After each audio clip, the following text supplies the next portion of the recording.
Good morning. Welcome into Hurrdat Sports Radio and 590 ESPN Omaha, ESPN Tri-Cities. SDB. I'm Ravi Lulla. We're here on the Pillar Exterior stage, live on Twitter, Facebook, and YouTube as well. It's a lovely Tuesday morning in the metropolitan area here of Omaha, Nebraska. It's fantastic. You know, what do you have against this? What do you have against a few sprinkles? Honestly, it's the wind that's bothering me, if I'm being honest. Ravi here for anti-sprinkle. Coach Sprinkle? No, I like Coach Sprinkle. From Utah State? Well, Coach Sprinkle, as everybody can see me like. Yeah, you're doing some weird stuff over here this morning. Just as the show's about to start, that was probably too much. Yeah. Yeah. A little too much salt in the old water. But got to get the electrolytes going. We were about to start the show, and you go walking away. I'm like, what is he doing? Where's he going? And Show's about to start. Grabs the salt shaker. That's gonna be way too salty. Mm-hmm. He's done it again. I'm telling you though, you got to replace those. That thing wet. That thing wet. I need the electrolytes just because I can feel my body telling me no. No, it's feeding on itself. That thing wet. No, it's not wet. The water is, though. Did you watch that last night by any chance? I wish you would. I did. Do you? As we're talking about Caitlin Clark. I had the double screens with Creighton and Iowa going. UCLA is tough. That was I was wondering as they kind of built out that first half lead. I was like, I don't. How you gonna get enough stops and score? Yeah, I was like, if you don't keep shooting like this, you're in trouble. Yeah. And again, they stop shooting like that. King press conference guy. You love a press conference. Did you not get a little emotional when Flan got up? I kind of did. I didn't stay and listen, but I love Flan. Me too. Flan's my guy. So yeah, and this is kind of his last ride with this group. Told you I low key stalked him at the state championship. Yeah, and he was with Dave Gillespie, former coach Gillespie. I can't say Dave. I'm sorry. Just call him Coach. I would hit myself, but don't do that. Doing too much. It's gonna get weird over here. I know, right? You're like, oh gosh, what's wrong with this? It's already a little touch and go. Yeah, man, it's the salt. It's the salt, I tell you. That's the salt, brother. Yeah, there's a difference between iodized. Well, I think in its origin, I think before it gets through the process, you add iodine to salt to make it iodized salt. Thank you. Yeah. That's what I was gonna say, but you said that so much. Oh, it just sounded better coming off your lips. It's a little science. I like my science. I'm a sciencey guy. So I do notice I typically use a different kind of salt. This is just the bougie Himalayan sea salt. This is just table salt, but is it the pink salt? It will do the trick. Yeah. I have one pink salt. I have one that are the chunks.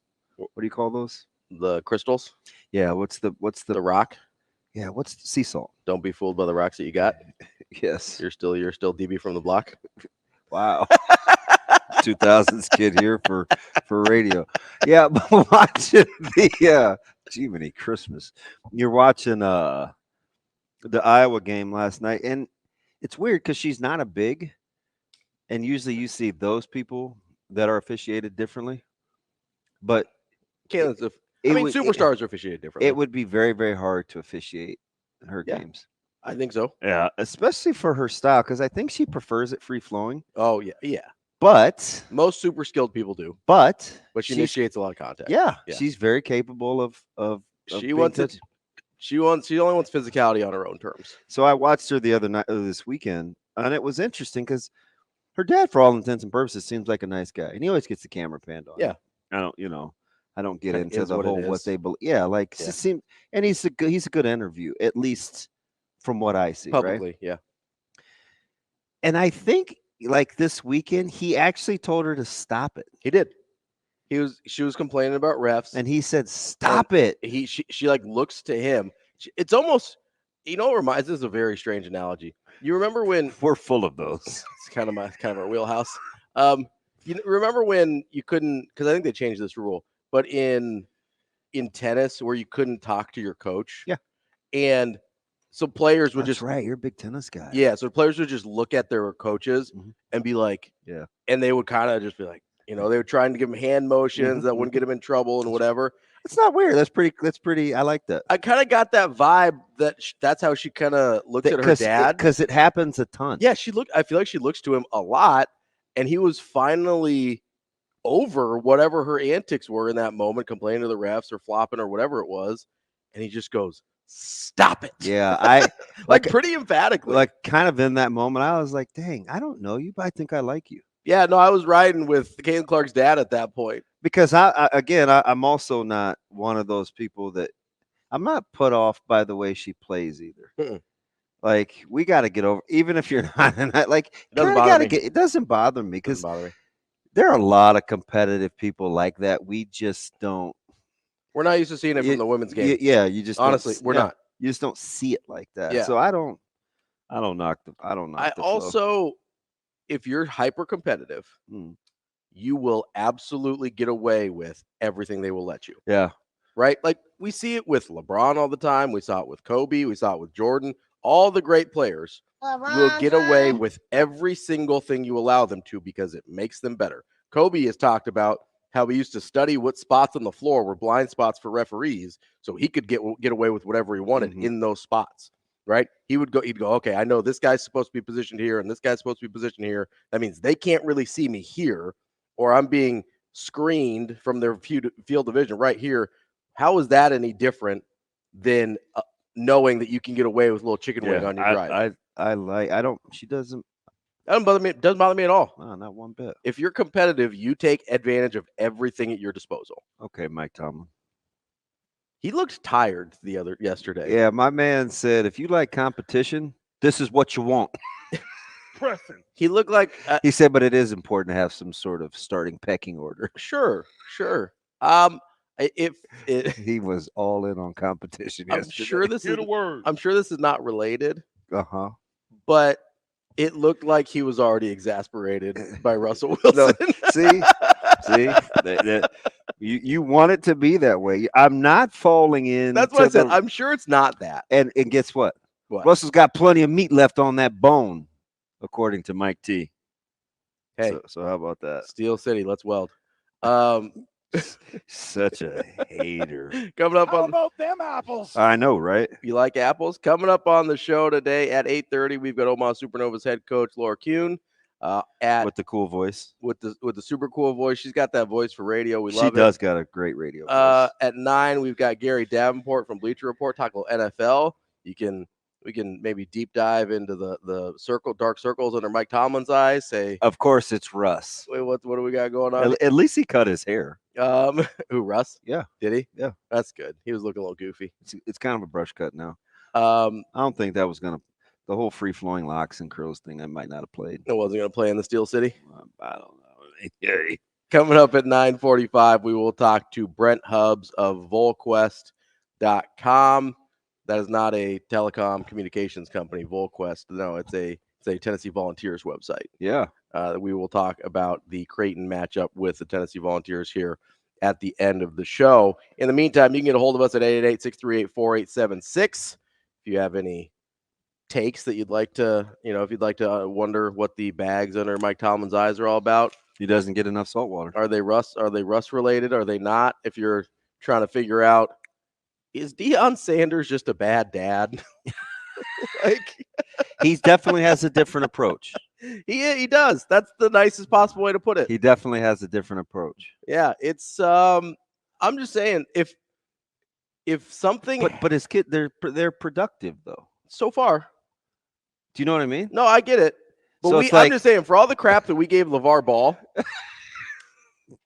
he didn't actually do anything. He just talked a lot. Yeah. Like, Deion is actually meddling.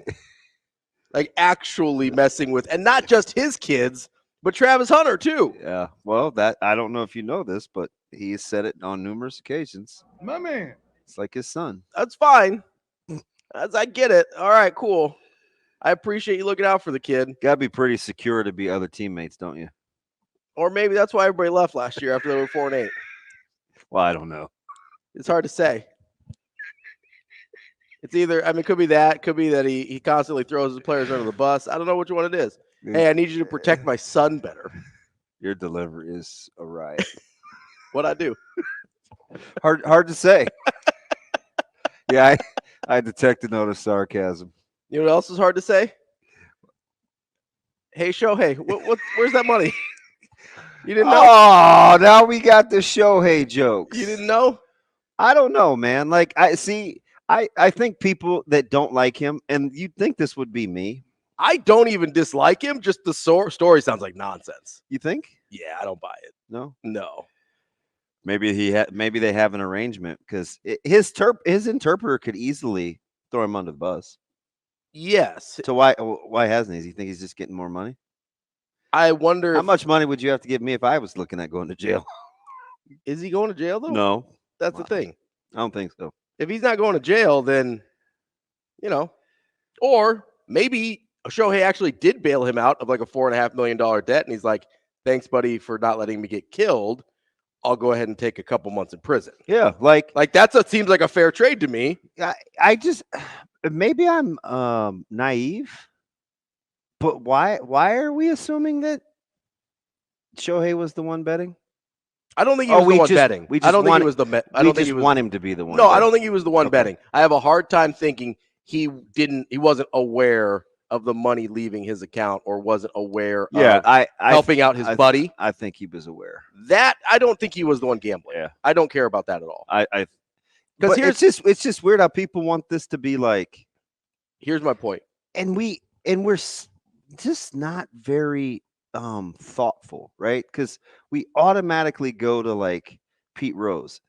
I don't think it's that. I don't think it's that. And it's unsubstantiated, and it's not even the same thing. No. It's just reckless, and it's not very smart, right? Like I think you're kind of showing that you either haven't really studied the topic or you're just being funny. And if you're just being funny, that's fine. I mean, everybody has their own sense of humor. I mean, yeah, I'm hilarious. Yeah, just ask. Yep. Okay, so let me just. Here's why I don't think it's plausible that Shohei Ohtani wasn't aware of the money leaving his account. Okay. I don't think you're going to get much argument from me. Now, I don't think he was gambling, or I don't think we know enough to say he was gambling. So I don't care about that part. It's not a Pete Rose thing. Mm-hmm. I don't think we're being told the whole story. So until this year, he had, I say only, made about $40 million in salary. From Major League Baseball. Yes. So he's got other stuff going on. I get that. Yeah, and I have no idea what that looks like. Yeah, so the stories, like this was even before he signed. Yeah. Before he came over. Like his endorsements were 4 times his Major League Baseball salary. Which is fine. And maybe that's where some of this money came from. But I think people are assuming it's like, oh, he's got $700 million. Why would we notice $4.5 million was missing? He didn't have $700 million and still doesn't because they're not paying that in real time, right? They're deferred a ton of that money.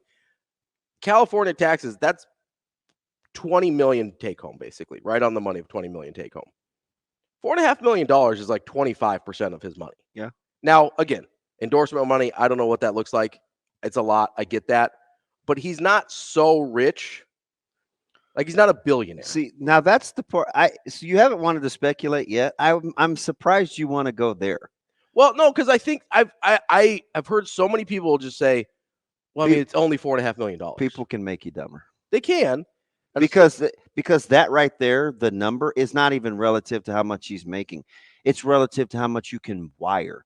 That's a ton of money. Yes. So it's not even because it's in a bunch of $500,000. Let's say he only has $5 million. Yeah. To wire $4.5 million is still a ton of money.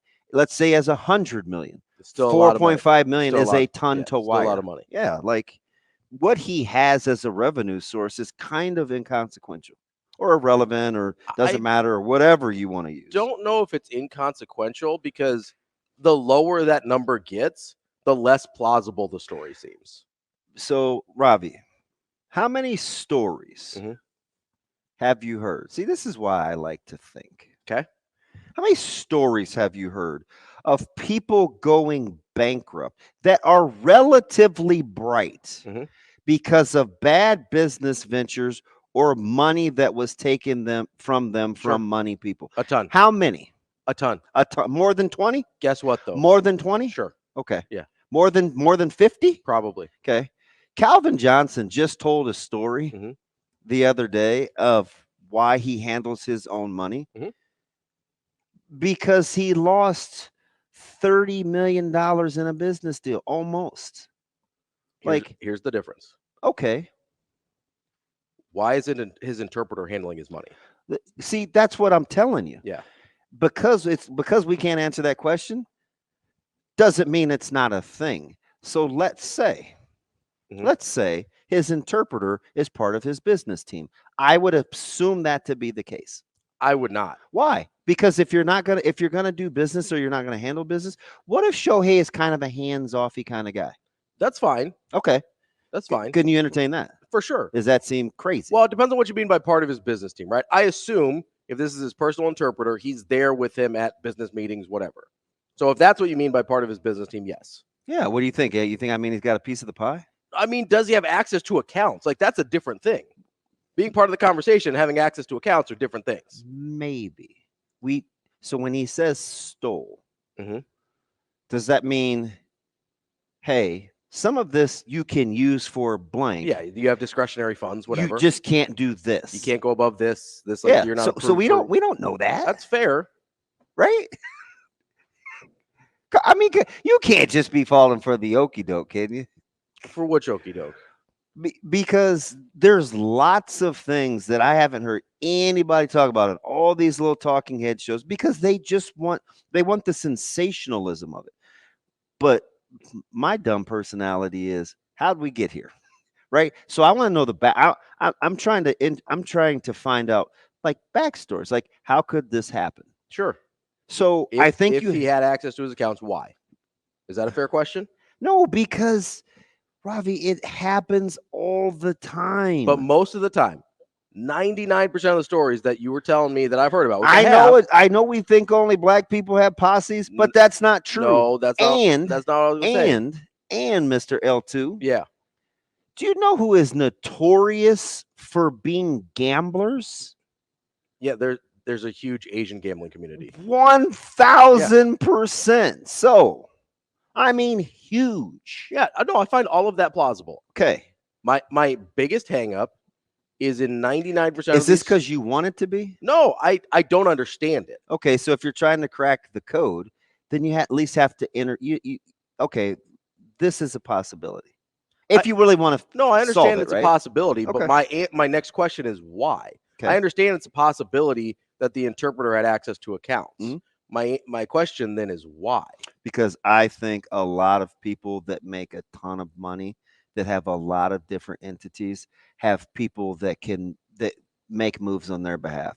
Now, we can argue whether that's smart or not, or whether an interpreter should be one of those people. Bro, like, listen, you keep dumbing down the fact that he's an interpreter. I'm not trying to dumb it down. No, hang on. No. Yeah, but you did, though. You did. So you can't get that back.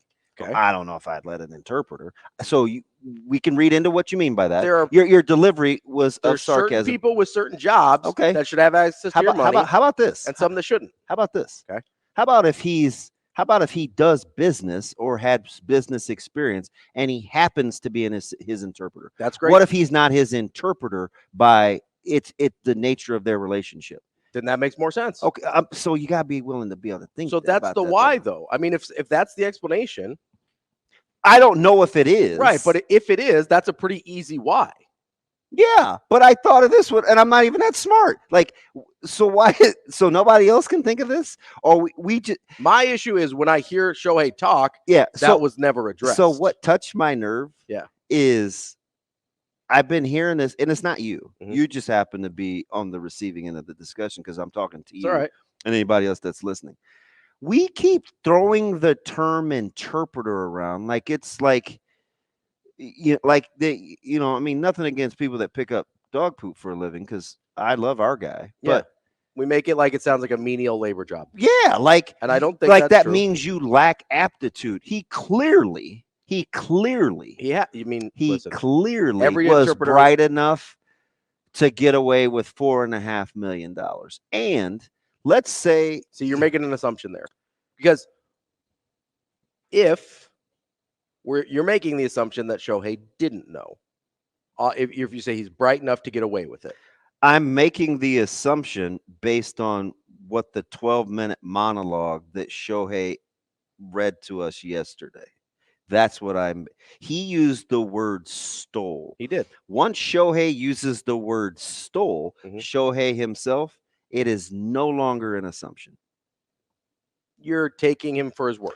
Is Well, that what I mean? Is that fair? Yeah, but So let me put this out there, and I don't know how much this is the case.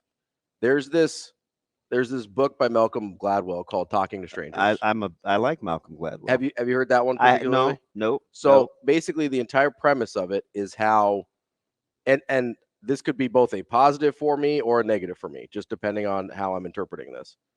See what I did there? There's actual studies that have been done that we read into how we think people should react in a situation, which is what I'm trying to keep you from doing. Right. No, but I think also, but a lot of that is cultural, right? So I don't know the intricacies of how business relationships work between Japanese people because I know there's a cultural difference there. To know that, and this, I'm not trying to say this to be stereotypical here, which means it's going to sound stereotypical. Probably, but I don't. How much of this is the guy falling on his sword for Shohei and allowing him to use words like stolen? Well, that could be a thing. That is definitely. You know what I mean? That's definitely a working theory. That's why I don't hear stolen and automatically think. No, I'm with you. I'm with you.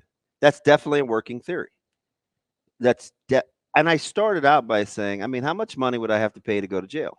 Right. And you said, well, I don't know. Is he going to jail? I don't know. So do you think amongst his community and his people or whatever his sphere of influence is, his tight circle? So Shohei's saying, hey, listen, Ipe, you're gonna fall on this sword.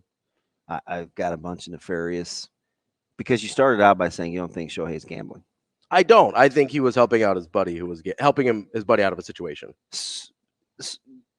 You think why? So why work the smear campaign?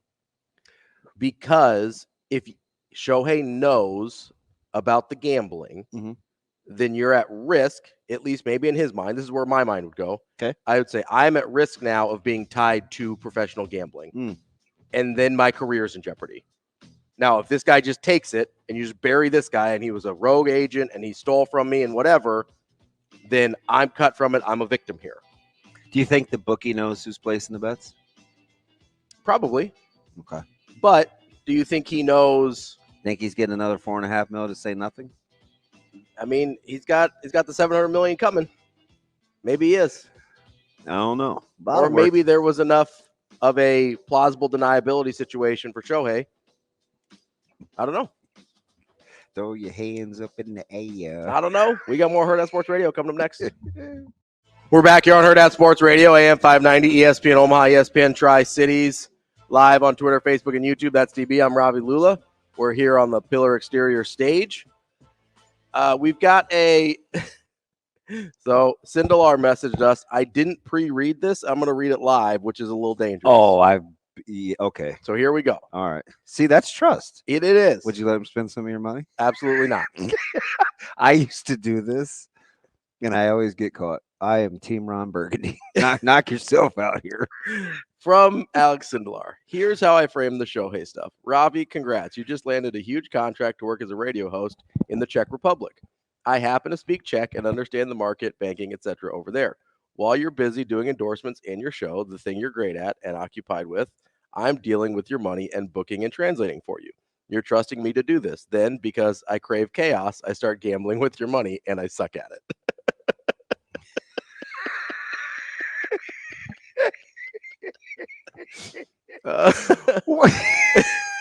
Why can I hear him saying that? That's the best part. He like writes in his own voice. And he's typically that's what he does. Yeah, no, he's hilarious. Listen.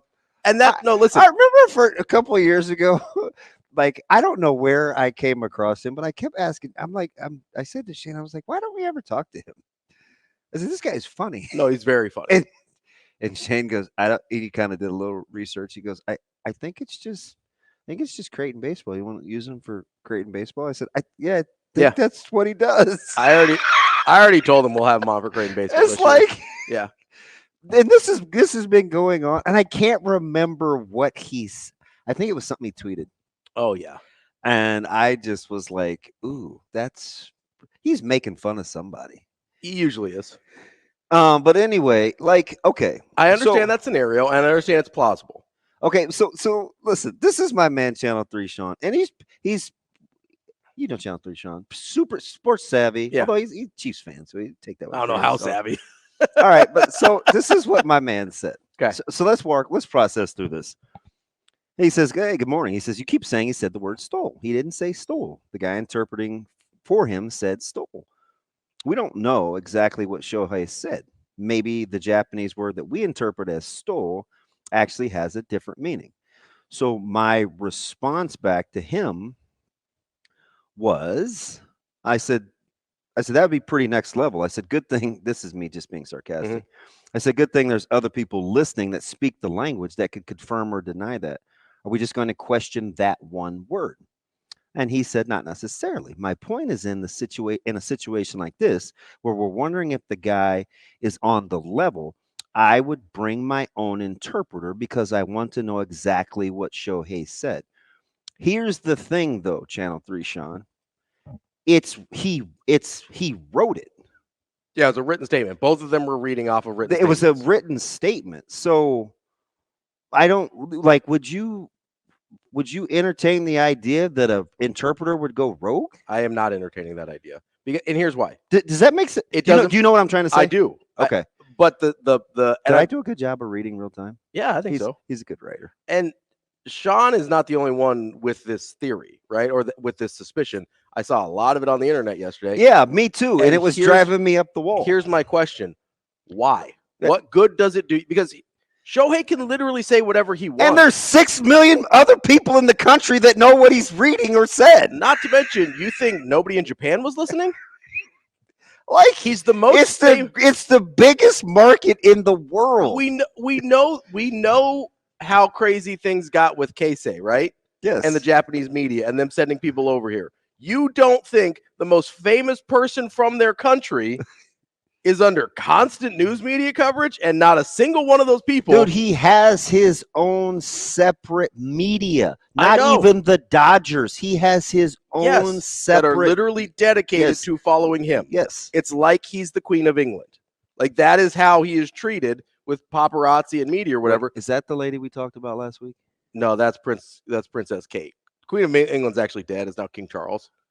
And the old lady that we used to see looking pretty distinguished a couple years ago, Shane Elizabeth. Queen Elizabeth, R.I.P. The second, I believe. Yeah. Although I remember, you could take colonizing and get out of here. I'm not. The whole colony thing and monarchy. I'm like, I'm out. As an Indian guy, I don't have like a real soft spot for the English monarchy. Stole the gems right off my Taj Mahal on their way out. What are we doing? I'm trying to talk about Shohei Ohtani. But colonizer. Is that how we got this salt? I don't know. Spices. We got salt. No, you know what's great is the English conquered the whole world and searched for spices, and they don't use a single one of them. We'll end up with boiled tomatoes for breakfast. You ever had English food? It's really bad. Traditional English food is terrible. Oh, okay. Anyway. Okay. Had to be a part of Mensa to follow the show. Where were we? Shohei. No, okay. So what's the value? What is wrong with you? What did I do? Okay, never mind. Keep going. What's the value of Shohei saying one thing and his interpreter saying another thing? I don't know. Like, if somebody can explain that to me, I will entertain your theory. But if Shohei's up there to clear his name, why would he say something that would then implicate himself? And you think the interpreter's covering for him? Yeah. That doesn't make any sense. And it's not like he said something on accident on the fly, because again, it was a written statement. Are you crying? Is that no? That was really funny. No, that's what I meant. Like, I thought your eyes were watering a little bit. They are. It's really funny. So that's if somebody can explain that to me, if somebody explains the value to me of Shohei saying one thing and his interpreter saying another thing while they both have written statements, I will entertain it. I just don't get the whole like we're trying to there's plenty of things to poke hole. Like, just start with There's enough things to poke holes in this situation. That one doesn't make sense. That's not. That one doesn't make sense That's to me. not one. If you want to go, why does the interpreter or whoever this person was access to why does he have access to the money? Sure. Did Shohei actually know that the money was gone? Because the initial story was that he was covering for his buddy, right? Where did that story come from? Was it just something somebody made up? Was it like That's good. Where did that story come from? Okay. That Shohei originally was covering a gambling. So originally, I thought it came from the book. Like the guy said from the bookmaker. Yeah. Yeah. Ohtani covered this guy's bets. So here's what I think happened.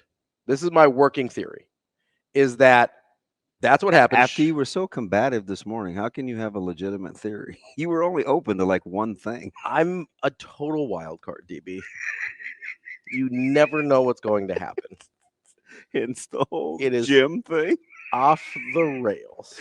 Okay. I'm just saying, when like President Progressive, like keep when the British left India, they went up to the Taj Mahal, popped out all the jewels in GTFO. Go look up where the crown jewels of that crown came from. They're not English. It's not a real resource-rich country.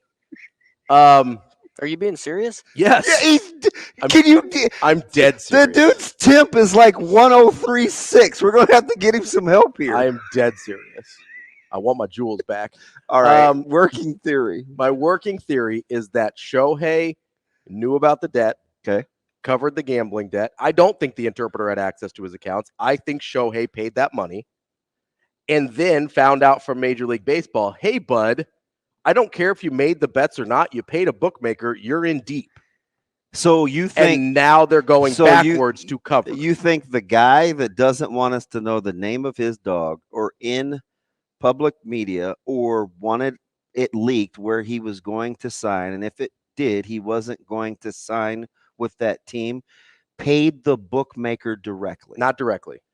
I think it came from his account. Okay. You just said so directly, whatever. I think Shohei was. You think he made that gaffe? I think he was behind the payment. I don't know what that looks like. Duh. Right. We know where it came from. Right, but I don't think the interpreter stole the money. You think so? I think maybe the interpreter was the one that actually made the payment. Maybe there was a go-between. I think Shohei knew about the payment and where it was going. How about this? Mm-hmm. What if his interpreter / business partner / handler / money manager, all the things / stockbroker. as if people don't let stockbrokers handle millions daily here. But again, this is some unbelievable thing here.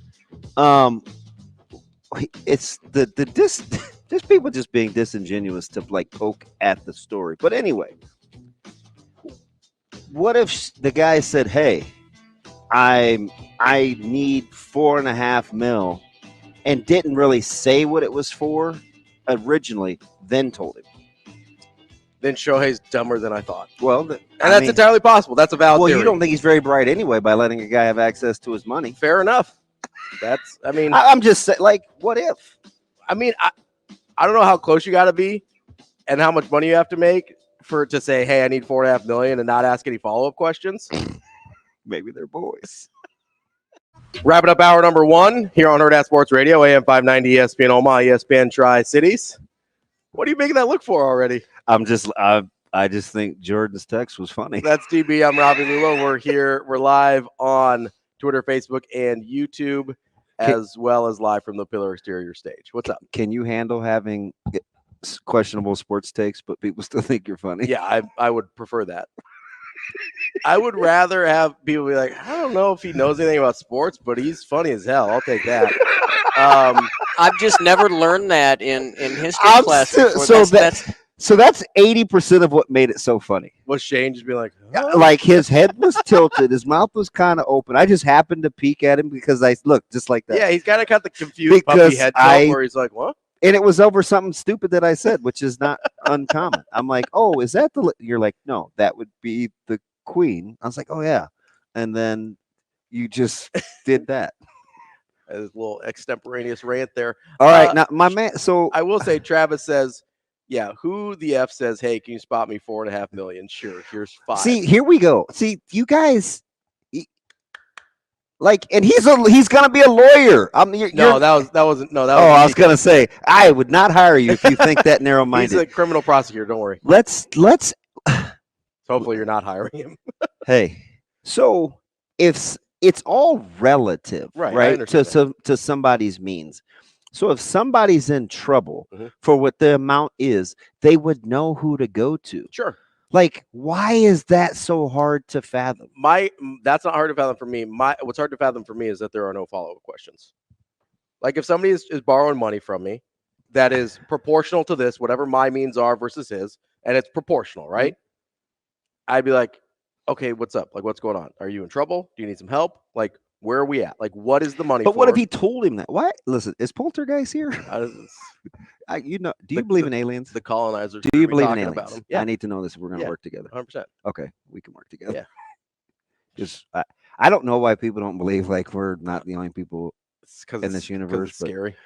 It's okay. But why are the lights? No idea. Probably because it's late March and looks like it's December outside. Yeah. No, the wind was pretty nasty. I'm guessing that was a wind situation. I got my oldest taking all the youngers to school today. How about that?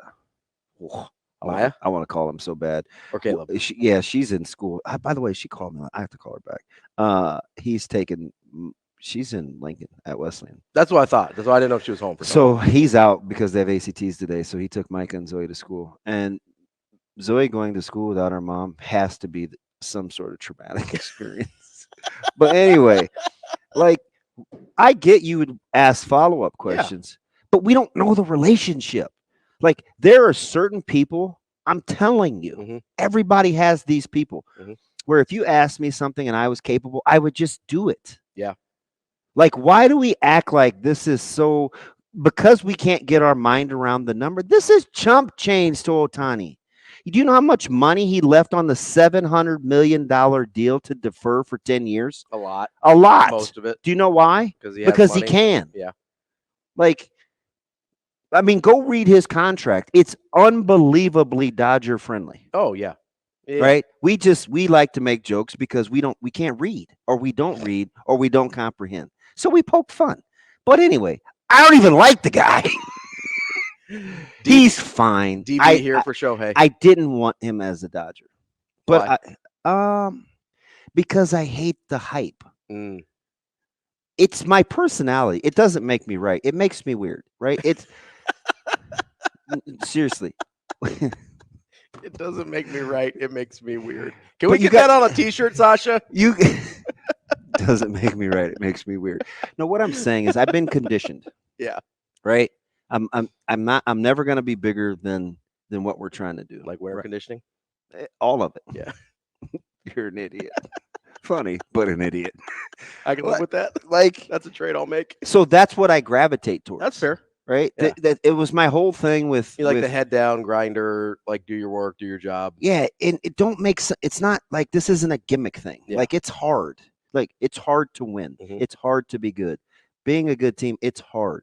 So like I'm a little groomed is probably incorrect to use in 2024, but I've been conditioned. Conditioned is the right word. Conditioned. I've been conditioned. Yeah.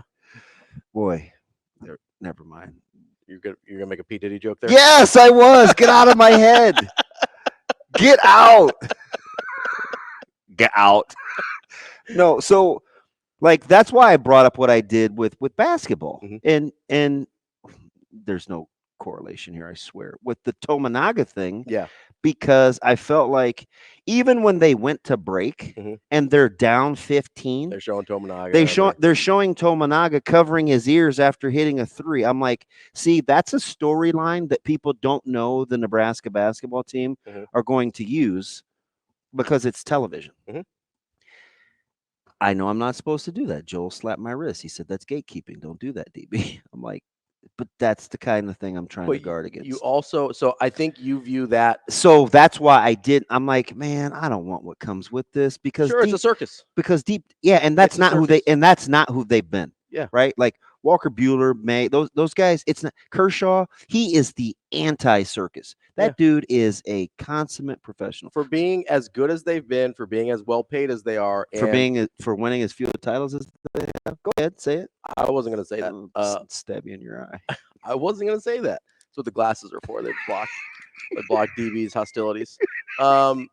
No, there's not a lot of drama around them. Yeah. For the money, for the location, for the star power. Still a great farms. Not a lot of drama around right. them. And listen, I saw this firsthand, and maybe there is a correlation here because we mentioned Daisuke? the Japanese, with the Japanese media and how aggressive they are with their superstars and the people that they gravitate toward. And this was 20 years ago almost at this point. So you are talking about Daisuke? Yeah. Okay. So, with the Red Sox, and it was a circus. It was hard to context clues. Yeah, well, Red Sox fan. I'm kind of a one-trick pony here. I'm going to talk about the Red Sox and calling it. Anybody's getting this. I mean, we apparently, I don't know, about 10 times more people are getting this than they're getting anything else this morning. So,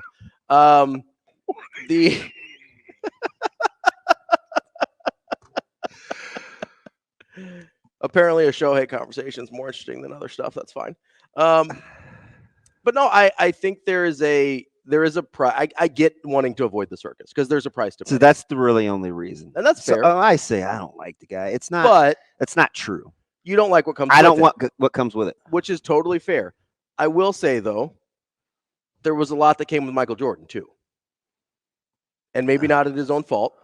But there was a circus with that too. Here's the thing, though. Yeah, I think I get the concept, so I'll entertain the whatever. Mm-hmm.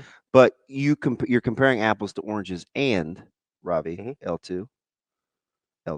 What's over here? No, yeah, L2 is over here. The trigger or the little toggle. Yes. Yeah.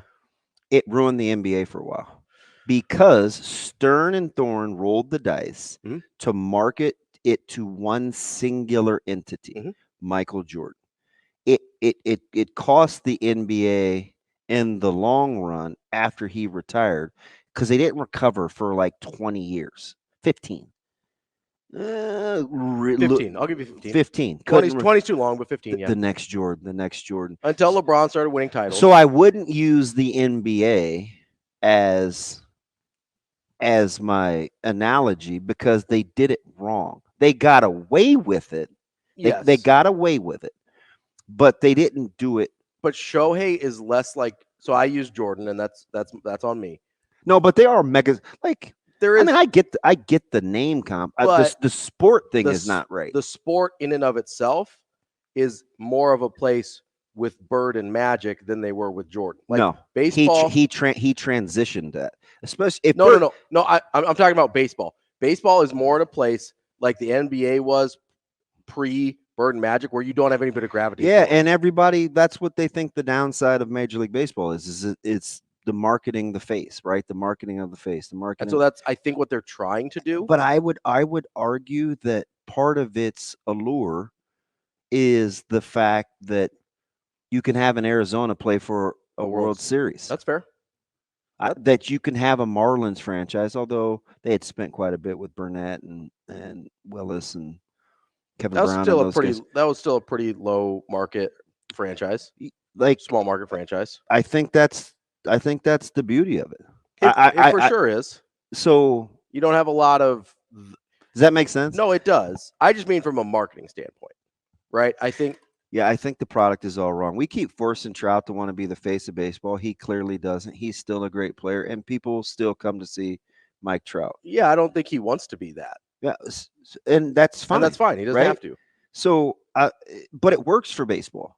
And we may say the numbers are dying, but it's like anything else. But we want to pick the low hanging fruit. It's like fundraising. It's like our Fortune 500 companies here. It's like sports. There is a generational gap that we haven't reached yet to further grow whatever product it is we're talking about. We're missing like 15 to 20 years of people in a certain age group that hasn't bridged the sport because of the connectivity problem. It's not the sport itself. It's how do you connect society. That's 100% because society. Here's what's happened. So that's why I don't buy that. Here's what's happened, I think. But we're afraid to talk about some people are just hard to cater to because they have the attention span of guppies. Well, and they haven't made enough money yet in its totality to be worth the headache. Well, that and the people making the decisions haven't given up power yet. So instead of having the generation directly above people making those decisions, so That's a there's a good little point. more connectivity, you have 2 and 3 generations removed in power seats that really don't understand the up and coming growing market. Yeah. And so it becomes really impossible to market towards. Coming up next, I have no idea what we're going to talk about. It's a crapshoot. What time is it? It's 8:00. Jeez. We'll talk about something here on Hurrdat Sports Radio. Kicking off hour number 2 here on Hurrdat Sports Radio, AM 590 ESPN Omaha, ESPN Tri-Cities. We're live on Twitter, Facebook, and YouTube, as well as live from the Pillar Exterior stage. That's DB. I'm Ravi Lulla. We spent an hour talking about Shohei Ohtani somehow. Or thought process. Thinking through it. It was a good conversation. If you missed it, go back and listen on the pod or on YouTube. Or there's nothing wrong with thinking. No, I like thinking. Thinking is fun. You know what I was thinking yesterday? No. Why is Darren DeVries going to West Virginia? That's bugging you, isn't it? It really is. I know. It seems like a weird fit. And don't get me wrong, this is not a I don't think he's good enough for West Virginia. I understand why West Virginia would want Coach DeVries. I don't totally understand why Coach DeVries would want West Virginia. Maybe it's the best offer on the table. Maybe he's looking at the landscape and says, I don't know what else is going to be available. But it's a little bit of a head scratcher for me. Do you think Michigan or he reached out to the other first? If I was Michigan, or do you think May was just the hot guy? So that's kind of what I want to get into here because you had Sprinkle, May, and probably Coach DeVries, right? If you're Michigan, I know what I think. If you're Michigan, would you rather have Dusty May or Coach DeVries? DeVries' track record of winning is longer, but May has the Final Four. How much does that matter? That I don't know. Because, and this is probably mostly anecdotal, but if you look at the guys that get hired after their hot run, and I get it was a year removed, but a lot of those guys don't succeed at a super high level. You want like a little longer body of work? I would rather have a consistent level of accomplishment than I would one really deep NCAA run, right? Like Dan Munson, who just got let go at Long Beach State despite making the NCAA tournament, which is a little funny, is a great example. He gets the Elite Eight run at Gonzaga, immediately goes to Minnesota, and he's been a 500 coach most of his career, right? At Gonzaga, he was only there for 2 years, but Minnesota and Long Beach State, which he's been there forever, mostly a 500 coach. He has the one really nice run that he's made a whole career out of. But you look at him, you look at Andy Enfield, he gets the Sweet 16 run with FGCU, and he's okay. He's not special. He's just a guy, right? We look at Shaka. He's unfortunately he's become the guy that hired a staff that could get a couple of brothers to come play for him because I mean like birth brothers. Yes, not like because with like an ER Their brothers. dad were on staff. Not like brothers. Or then you get I get that. Or look at Shaka. What about Tommy Lloyd? What about Tommy Lloyd? Is that more of your working theory? Or you're looking at a guy that had been a head coach? A head coach. Okay. Head coach. I mean, the assistants I have a hard time deciphering because you don't really know what people's roles are on staffs, right, at any different place. So I have a hard time being like, well, he's the recruiter or he's this, that, whatever. But I'm talking about sitting head coaches. You go to Shaka Smart. It took him a really long time to do anything. And this is the first time he's made it past the second round since that Final Four. Let me ask you something. Do you think basketball works like football where schools look for builders, right? Do you think West Virginia looks at themselves and says, gosh, you know what? We're not going to be a portal. We're not a portal team, probably. Okay. We want to build and develop. I would guess West Virginia doesn't see themselves that way, but I don't know. Yeah, I don't either. I think West Virginia is very proud of their basketball history. Because I think that anybody in basketball can be a portal player. Right there. Yes, in terms of schools. Yeah. Yeah, any school can turn themselves into a portal. And you can quickly rebuild. Yeah. I don't know that schools, especially Power 5 schools, Power 6 schools, whatever you want to call it, Look at basketball like football. I don't know that they look for builders. Now, that's kind of what makes Coach Mack. We hired one, right? Yeah, that's kind of what makes Coach Mack and Creighton unique. But it was also a very unique situation. Creighton was a mid-major when he got hired. Mm-hmm. They were a mid-major, and he kind of coached them like a mid-major and developed and recruited like a mid-major. And I don't mean that in quality of players. Although you could make the case, though, that his portal history is very good. It's unbelievable. But it's also very specific, right? He doesn't blanket slate go get portal guys. He goes and finds points of need, right? He goes and gets guys that he needs. He went and got Stephen Ashworth because Ryan Nemhard left, right? Like he went and got Isaac Trout because Arthur Kaluma left, although he might have been. They had to practice against Foster for a year. They had to practice against Foster for a year. They had to practice Watson and Huff for a year. They got Ryan Hawkins, who was filling a very specific need. Like they went and got Baylor Shireman. They are very successful in the portal. They don't do it a ton in terms of making the roster over. But again, he reminds me, and this is very high praise because you know how much I admire this guy as a coach. He is doing to the best of his ability what Jay Wright did at Villanova. Now, obviously, there's no national titles or Final Fours for Coach McDermott yet, but Jay Wright, at the beginning of his tenure at Villanova, made the one Final Four run, realized he had access to better players, and was bad for a good stretch after that. Almost got fired from Villanova because he left the identity of who he was. There are builders in college basketball. There's not very many of them. And I don't know that schools specifically look for that. I don't think you can be in college basketball anymore. I think you have to have an unbelievable situation to be allowed to. And most of the time, that's at a mid-major level or below. It's really hard to do at a high major level. I don't know. I think the mid-major is so afraid of getting guys plucked. Sure. Like that's something that they're going to have the option? They're going to have to reconcile. I get it because you're not going to recruit bad players. Yeah. No, I know. Right? So you either have, hey, I'm going to try and get 3 years out of this guy. I want one okay year, one pretty good year, one great year, then he's gone. Well, your eye for talent has to be unbelievable. You also almost have to operate your program like it's a JUCO. You expect guys to be there for 2 years. Okay, so just know there's going to be a ton of roster turnover. So do you think so Crutch actually they inherited Fiddler. They didn't recruit him. So he was there for the first year. You think they were thinking all along, is he to develop? We're not going to have this guy for the duration. We're like a JUCO. I don't know because you and I have debated. We didn't debate. We talked about a level in which you feel like Omaha could have a sustainable program if they would look at the development in state differently. Yep. Which is going to take a little more time. Yes. Because now, listen, you got Kyle III in the portal. You got Frankie in the portal. So it's like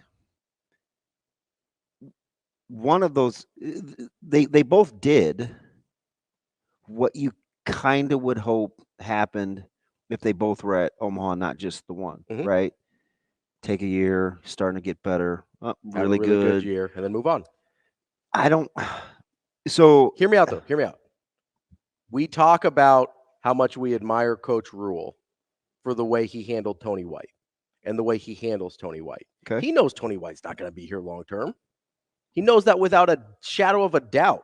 Why can't mid-major coaches operate that way? Why can't they operate like Cal, where they know? And listen, I know we have issues with Cal, but this isn't one of them for me. Coach Calipari knows 100% these guys are not coming back for year 2. And if they come back for year 2, they're sure as hell not coming back for year 3. And if they do, they're probably not good enough to play for me, right? Why can't you be invested in their success and understand that that's better for you long term? Like, why is that not a thing? Why is that not okay? I understand that there's probably some resentment towards the bigger programs for coming and plucking your guys, but if you're the program that consistently sends guys from the Summit League to the Big East or from the Summit League to the Big Ten, you don't think more guys are going to want to come to you? Like, if you not only develop them that way, but you embrace your part in their journey in that way, Because you know what? It's really easy to do. It's really easy to want to squeeze and hold on to Tony White and say, oh, man, stay here as long as you want or stay here as long as you can. And you try and offer him more and more and more to get him to stay here. But guess what? Tony White's a superstar. He's leaving. You know what that's great for? Hiring the next defensive coordinator at Nebraska. Well, here's the thing about college coaches in basketball. This circle may be even tighter than the one in football. And I know there's 3 times as many people, but they see each other so all much. the time because they're at AAU, they're at the gyms. Like know what I mean? Every single coach in the world goes to the Final Four. Like, yes. So is what I described plausible? Yeah. Is it realistic? I just don't know for how long. What keeps it from being realistic long term? Finding the products that you can continually make that other people will covet in 2 to 3 years. That's a tough system to. It is. It's a tough system to regurgitate. You know what's a harder system to regurgitate? Find good players. A, finding good players in the first place. B, no, I just kind of. I mean, at the mid-major level, it's really hard to like. So I mean, threading the needle between a guy that's a good player but not good enough to move on. Threading that needle is harder than developing. All right. Just need a little clarity. Yeah. Like to me, and the second point was, so like if I'm developing guys that they're going to eventually move on. Is this some sort of open conversation, or are you banking on the fact that you're going to get players that understand? I would recruit on it. Hey, listen, help the team out. For a couple help us out for a couple years. And then you'll get to go do your thing. Because that would be an unbelievable culture. It would be, right? But isn't that what we want? Man, to sustain that, be really hard. Is it any harder than trying to find good players that aren't good enough to leave? Because that's a pretty fine line. Man, and I know that line. I may pick the latter, but there are some schools that are known for just be here for a little bit and move on. Yeah. Is it any different than Coach Cal being like, hey, I know you're really good. No, that's different because he's getting the best of the best. Sure. But you're still and those guys already know wherever they go, they're not going to be there very long. And that's okay. They're not really taking one for the team. They're with a blue blood. No, they're not taking one for the team. You know what I mean? But his strategy of how he operates, he's very open about, hey, you need to move on next year. You're coming here to get to the NBA. Like if you have that open conversation, that's why I said operate like a JUCO, right? But it hasn't worked for him because he doesn't have the continuity or the chemistry within his basketball teams. His good teams were his older teams that actually had some guys that stuck around for a couple of years. But here's my question. We're grading mid-majors on a different scale, right? Can it work to make the tournament consistently? Can it work to win your conference consistently? Because here's what I think would happen is if you have a reputation, I mean, look at you know what kind of sounds like you're describing? What? GCU. Not GCU. GCU, Grand Canyon. Of guys that move on? Yeah. Yeah, I don't know if that's openly their strategy. I don't either. But it sort of looks when like you look at their campus, the money that's invested in all their no, seriously. My kiddo's friend, her best friend goes to GCU. It's unbelievable. Yeah. And the premise of GCU is unbelievable. I think it takes you have to market it that way. I don't think it happens by accident. No, you have to embrace it. This is not something that you could do on accident. Not sure we could do that here. I'm dead serious. Why is that? Because we even struggle to gravitate towards. Now we're getting better, but we even struggle to gravitate towards guys in the portal that Nebraska football is only going to get for 1 or 2 years. Like those aren't our guys. Okay, but do we view Nebraska football differently than we view Omaha basketball? No, what I'm telling you is I think it's a Nebraska thing.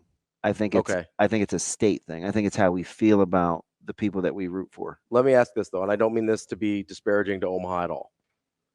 Do they fly under the radar enough that people only pay attention when they have a star like Frankie Fiddler, or they start winning and have a chance to make the NCAA tournament? Like Thurman and Hollins and those guys. Where you're not as. But even there was the local tie. I don't know. Because if you're not paying as much attention, maybe you don't care about the nitty gritty of how the guys because got the there. Tradeon thing, that stretch, Yeah, Tradeon and Trayshawn. There was a local flair that was a draw. Now Absolutely. they happened to be really good, but we got Tradeon on the rebound.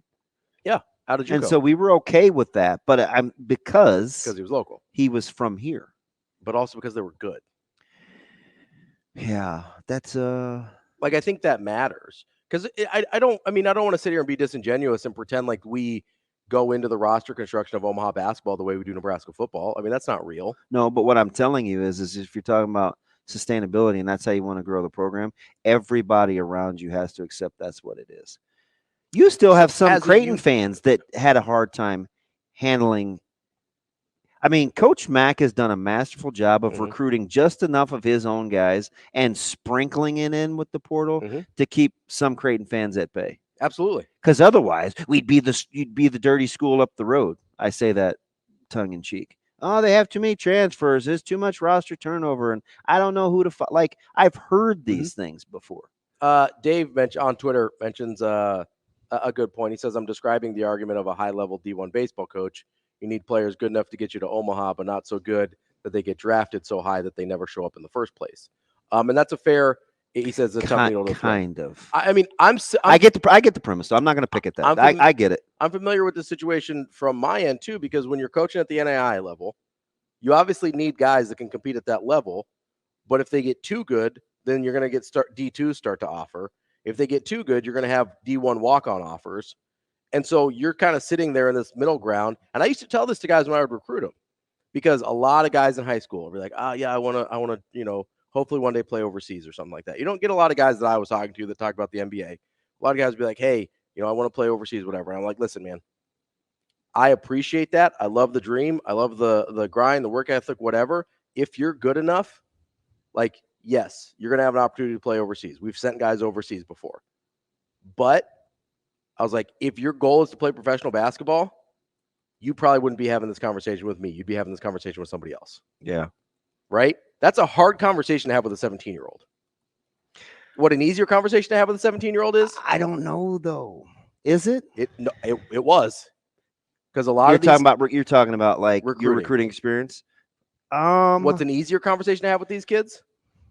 What's an easier conversation is to say, because this is why I got beat out for JUCOs all the time, because their pitch was, hey, if you succeed here, you go to a D1.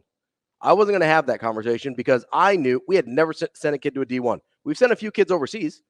We've sent a few kids to play professional basketball. Never sent a single kid to play D1. And we had a couple that probably could have. I think we're kind of selling the student, the kid short. In what sense? Because occasionally you'll get folks that aren't operating in the know.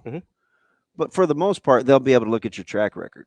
So you're not going to be able to make up anything anyway. So even if a junior college guy comes to a guy and says, "Hey, I can get you to a bigger destination," that's the whole premise of junior college. 100%. So everybody's operating kind of in the know. Yeah, that's different for schools that want to have success in non-major conferences, because you're not. But the JUCO coaches want to win still, right? Yeah, but hang on, listen to what I'm telling you. So for mid-major coaches to sell that, they have to have a track record of being good at it. Yeah. If you have a track record of being good at it, the problem kind of takes care of itself. The problem is if you want to use, get where I'm going? So the problem is if you want to use Omaha as an example, as a stepping stone, they have to have a track record of doing it. So you need another Frankie Fiddler type or two going on to prove proof of concept. So let me go back to what I originally told you. I think Coach Crutch's, and we're only talking about Omaha because it's a tangible example. Because it's right here in our backyard. Yeah. I told you I felt like that was their recruiting premise early on, and you didn't really like it. Maybe that was in addition to or separate than you wanted more local guys. I think there's too many local guys beating them because what I think you're describing is what that staff originally thought. And that's fair if that is. What it looked like to me, what they originally thought is the guys around here aren't good enough to help us win. That's how I took it. And I don't know if they viewed it like that or not. I'm probably projecting a little bit. Yeah, I don't want to say that because I don't mean, know. I really don't. Yeah, But that's why I bristled up at their strategy. that was their recruiting premise. And I know some people locally, like we know a guy that is so mad with that recruiting blueprint that he talks about it openly. Yeah. You saw him a couple Saturdays ago. Yeah. Guy that looks like Dana White. Yeah. Yeah. Like, yeah. So I think it's widely known that that's the strategy. We were just trying to decide, does that work? And how many of those guys do you have to put out? Because I imagine Frankie will go back, ask Maddie and those guys that are at practice. I'm guessing he's going to go back to practice today. Yep. He was at Creighton practice yesterday, if you don't know what we're talking about. Yeah. And which I'm a little surprised at. Why is that? I was, because I think originally when I was thinking about this last week, I was like, the fit. It's a weird fit. But it's almost impossible. Number one, they have a tremendous NIL setup. Yes. They also have a tremendous strength and conditioning setup. And apparently it's virtually impossible to get into that program and leave and be a worse player. So certainly seems that way. Certainly seems that way. His track record of getting guys better is really good. It's unbelievable. Here's my question though. But I do know their NIL structure is firsthand. Their NIL structure is relatively tiered. You got a guy or two. Then there's the majority. Yep. And then you got but everybody does something. Back into the okay. So what would that high end look like for that fit relative to what it looks at other places on the open market? Like let's say Kentucky, for instance. I'm just gonna be honest. I don't know if Frankie is that guy at the high major level. Listen, I'm telling you, he's gonna get. No, I know he's going to get a bag. I get that. But that's part of it, though, right? No, because this is the conversation we're talking about. But if I'm Creighton, we're talking about the baseline for sure. And the development at Creighton, because Mac's not gonna. It's just not their style. I don't know. He's not gonna be a mercenary bag guy. No, you have to fit. And I don't know that Frankie is going to fit in a way that makes Creighton's offer comparable to other places, because they do have Jackson McAndrew coming in, who I think is unbelievable. They do have Mason Miller coming back, we assume. They do have Isaac Trout coming back, which I think he ends up being a 5, but right now he's a 4. A year in their fitness program, an offseason in their he might be back program, to a 4. It will be interesting for. But I'm also interested to see, IT. like, could he play a stretch 5 and give people nightmares? Can he be 6'10" Ethan Wragge? Because that kind of sounds super fun to me. Like, maybe I'm crazy, but no, I don't think that's crazy. Like, can you imagine Mac coaching a team that has a 6'10" version of Ethan Wragge? Yeah, I'm just trying to think, because would you imagine? Has to be a pretty free-flowing offense. Would you? I don't think he would be considered like an athletic wing. No. Who, Frankie or yeah? Oh yeah. So I'm just trying. I don't think you can move him to 3. Like, I don't think you can move Frankie to the 3, which is why you have the log jam at the 4. Like, between Jackson McAndrew and Mason Miller and Jason Green, I don't know. Now, maybe you can move. Maybe Jason's athletic enough to move down to a wing. Although he would be a nice offensive tool for Coach Mac at the 4. Frankie? Yeah. He'd be that would be. But where's the minutes? That's the problem. Yeah. You either have to turn Mason and Jason into 3s, which maybe Mason's pretty bouncy. He moves okay. Jason is a pretty good athlete. Like, I don't know if you can get them to become your 3s so that you can have room for McAndrew and Fiddler at your 4. That maybe works, but I think there's a minutes log jam there that they'd have to address.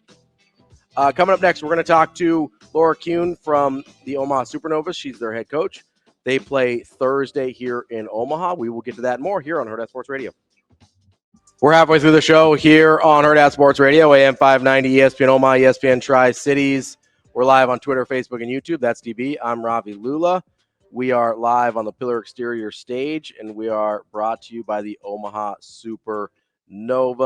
The Supernovas are back in action here in Omaha on Thursday. You can get tickets at supernovas.com, where you will see our next guest, Coach Kuhn, leading the Supernovas. Coach, how are you this morning?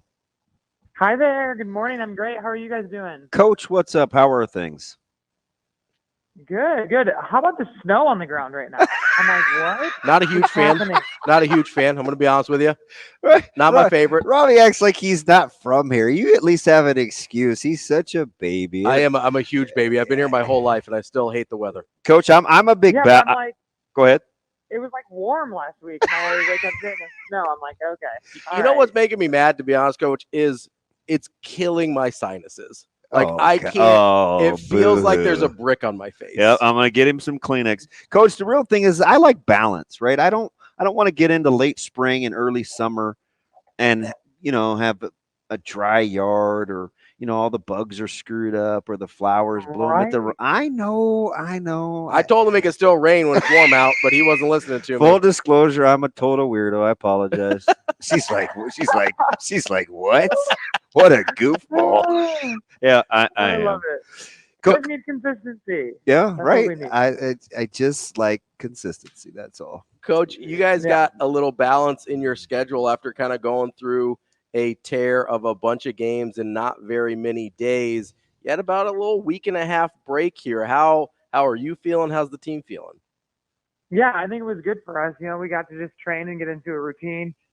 We actually gave them the weekend off, so we gave them some time off, which I think is always good, especially in a season like this where now we're getting into this week where we're going to have 4 matches in like 10 days.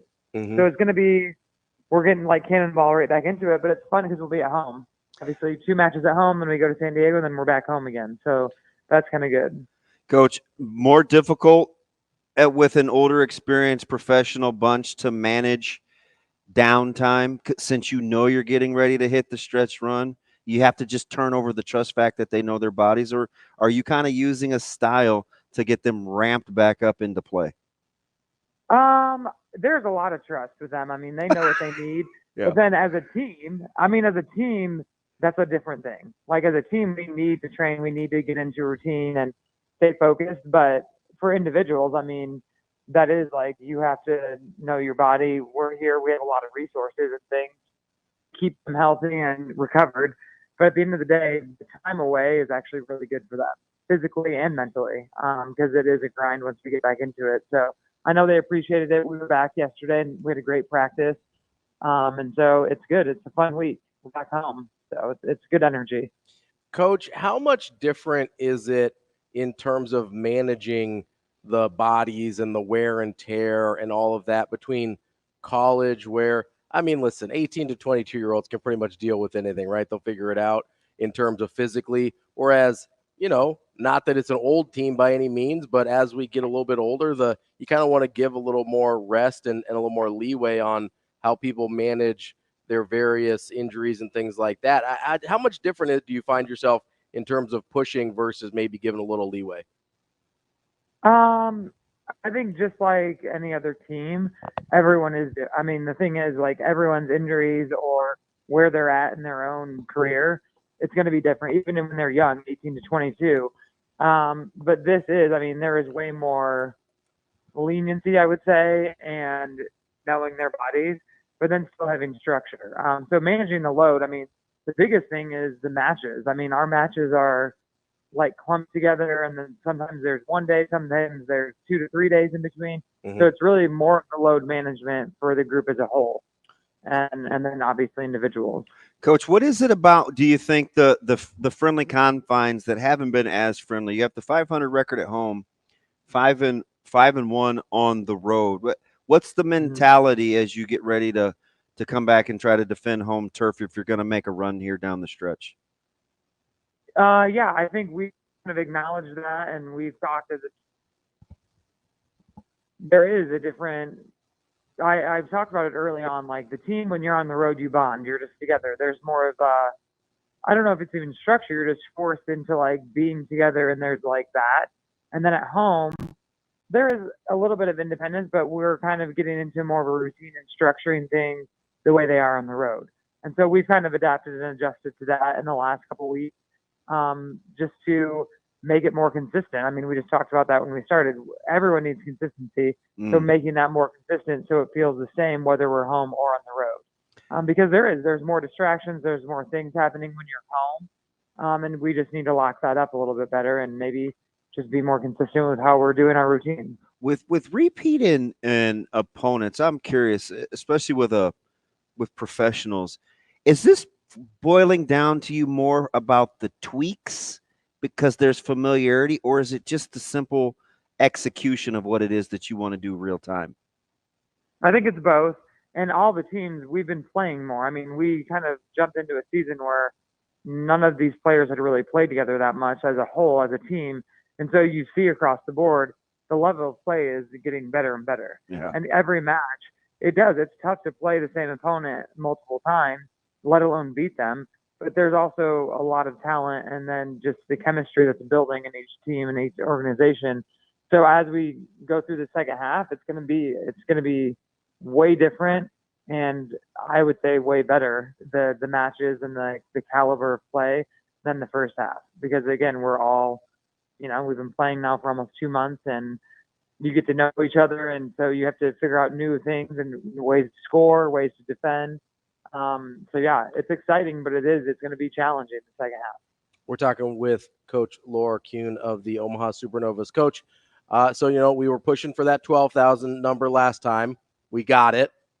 We got another record. What should the next goal be? I'm trying to. We're going to speak this into existence. Yeah, I'm trying to manifest some new records around here for attendance at your matches. Because I'm thinking little. I want to go big. I'm thinking like 14,000. Well, yeah. I mean, if we're thinking like we could go baby steps or we could just cannonball. Like, what is the full capacity of CHI? 17? 18 and change, I think. 18. So we want to sell out before the end of the year. That's what we're talking about. Yes. Okay. Yeah, we definitely need to sell out, but 16 came to my mind. I mean, I know that's 4,000 more, but I mean. No, I like it. Let's go big. You got to go big or go home, right? All right. So that's the next goal. We're going to push for 16. And then before the end of the year, let's get a sellout. Let's see what we can do. That's going to happen because it's going to be one of these matches for first place. I don't know if it's going to be the Vibe again or whoever, but it's going to be huge. And this thing will be for all the marbles, and we're going to get you close to 17, 18K, Coach. Let's do it. Let's make it happen, guys. Coach, we appreciate the time as always. I'll do my part. You guys do your part. Keep on winning, and we will see what we can do about getting a sellout at CHI. That's a deal. We're in. All right, Coach. Thanks, Coach. We appreciate your time. Have a good one. That's Coach Laura Kuhn of the Omaha Supernovas. Listen, guys, there's some matches left.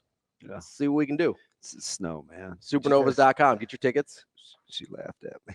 Well, I mean, she said, what? Well, and it's worse for her because she spent a lot of time in the South. Yeah. She went to Georgia Tech. Obviously, she was coaching at A&M.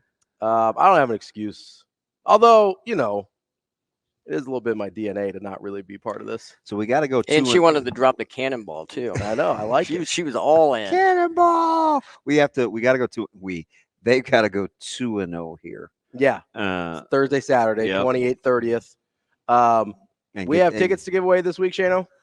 Are you guys going to fight about the number again? That's always cute. 4 or 6. Shane, I think Ravi should just leave it up to you. Shane, you do whatever you want. You just tell me when to give them away, okay? I don't have tickets to give away. Wait, okay. We got to have some tickets to give away. Let's talk to our friends. Email our friends. See what we can do. Okay. Yeah. Yeah. Well, he acts like you just asked. I asked him to give you his. Yeah, you like you just asked me to go get the jewels off the Taj Mahal. I feel like you're not allowed to say that. You're white. No, he did. No, he did. I don't understand. I don't get it. I never learned that in history class. Shane, ignorance is not an excuse. Listen, when the colonizers write the textbooks, you're not gonna learn some things. All right.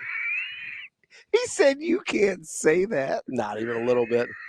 Listen, there's stuff I can't say to DB. There's stuff DB can't say to me, although he does anyway most of the time. Oh, shoot. Asking me about yogurt. Dude, who talks about yogurt? The Greeks, apparently. Yeah, see? That's what I'm talking about. It's an oikos thing. I don't know what you're talking about. Listen, I'm just saying. Who's going to crush my grapes? Who's going to make my wine? I have no idea what you're talking about. Oh, comedy skit. This thing's got a little Eddie Griffin. Eddie Redmayne? Yeah, him too. Eddie and the Cruisers? Shane can say that. That's pretty. Yeah, that's fine. That's right up your alley. Shane, you can Why is that right up my alley? Shane, you can talk about like the Lumineers. I don't even like the 50s. That's your culture. Shoot. You can talk about the Big Bopper. Well, This is Hurrdat Sports Radio, probably.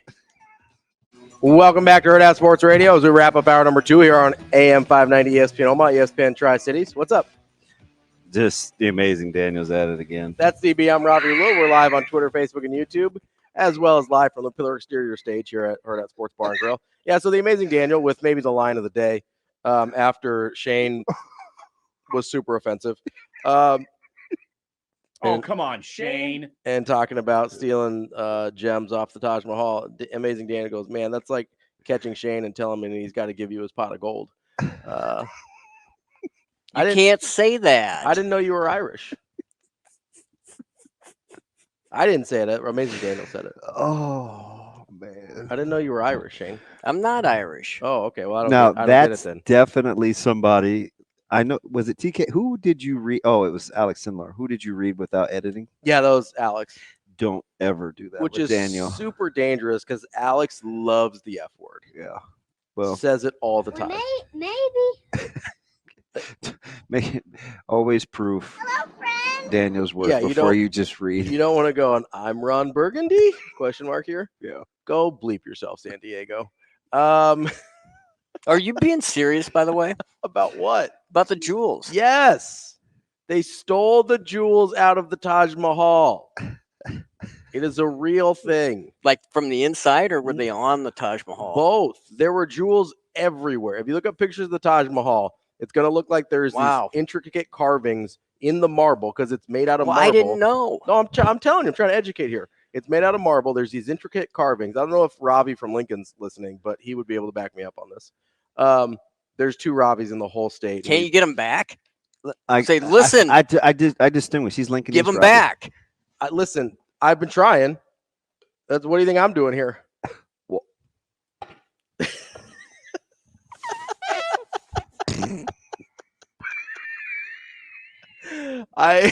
No. So if you look up a picture of the Taj Mahal, if you go up a close up, you can see that there's these like carvings and etchings into the marble.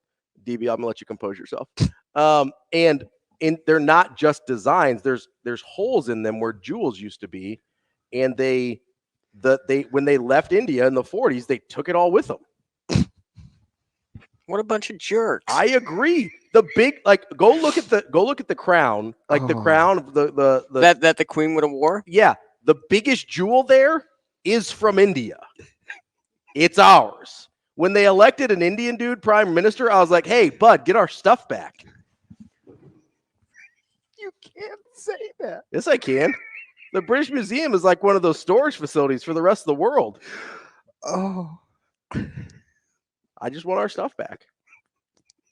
Take it out of your hats. This is Hurrdat Sports Radio. Also, apparently, history class for Shane-O here. No, that's all true, Shane. That's all real. Hey, bud, get it back. Trying. I would like. Is that what you said? I'm just saying, you can't elect a guy named Rishi as your prime minister and do a little something for the culture, bud. It's a little bit here. Yeah. I'm just saying, it's not a big ask. How'd that work for Obama? You seem very hurt right now. Man. Didn't work that great for my guy Barack. Oh. It's all right though. Okay. We good? Yep. All right. Need a little more salt water. Anything? I think that's why you're coughing. It's the salt water. Nope. The electrolytes didn't kick in. It is opaque. You got so much salt in there. Whew. All right. There's a cloud of salt. Mm-hmm. This good water. You good? Excuse me. You gonna make it? I'm gonna make it. You 2 done? I'm fine. I was just educating. Yeah. Yeah. Hey. Didn't even get it about how they kind of just pieced out and let several million people just try and refugee from Pakistan to India. That whole thing. It's not a big deal. It's fine. It's not like almost 1 million people lost their lives or anything. It's all good. When you split a country into 2 pieces, you might want to have a transition plan. Their transition plan was take the money and run. That was their transition plan. Poor Shane is mortified. That's okay. Hello, friend. Shane, you just want to know if you're going to trade up to get a quarterback, don't you? That's all I wanted to know. We'll ask Gary here in a couple minutes. Yeah, we'll ask Gary Dolphin from Bleacher Report, talk a little NFL. Probably less about India-Britain relations, I would imagine. Whether Russell Wilson is I think he's too. is Whether good, he's is good in the pole position. Whether he's, I think he's stressing out your guy already. Mike Tomlin? Yeah. Why? Because he cut his hair too? Maybe they went to the barber together. Oh, what a bonding experience that would have been. It would be. I'm You got to be serious. continually. I know I sound sarcastic all the time, but sometimes I mean it. Yeah, it'd be a good experience. Yeah, you Do want to go to the you want to go to the barber? Would you take Russell Wilson to your barbershop?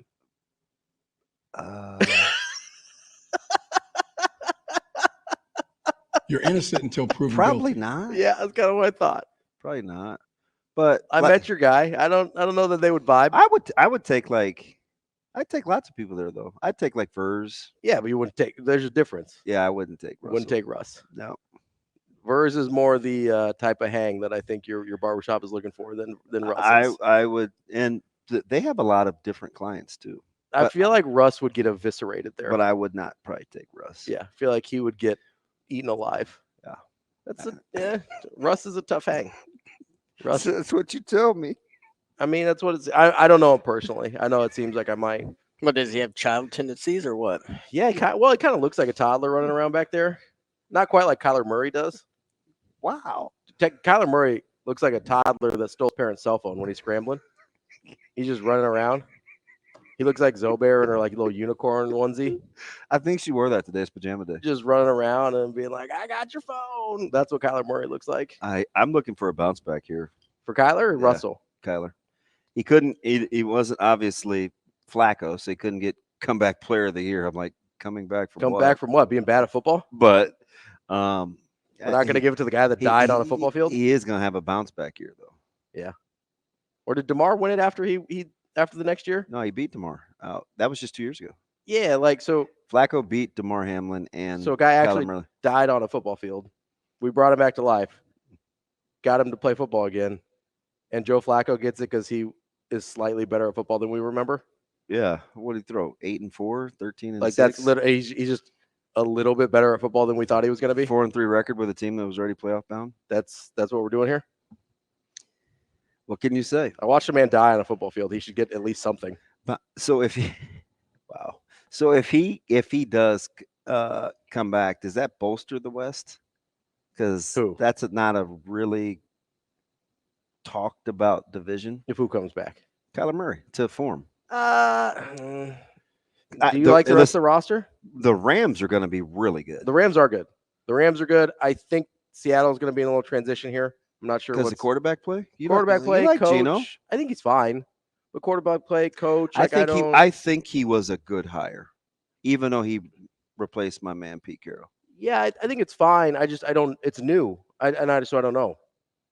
Like there's still a transition there, right? Like could be good, could be better than I'm expecting. Yeah. But there's just too many unknowns there for me to say, yeah, they're gonna be good. It's the especially when there's enough returning in San Francisco and Los Angeles that they're ahead of them.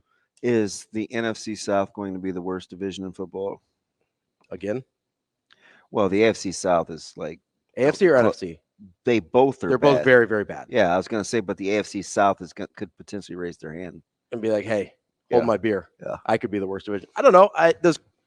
Does Kirk Cousins make Atlanta good? They're awful dangerous. Is Atlanta going to get any stops? Well, that's a fair question.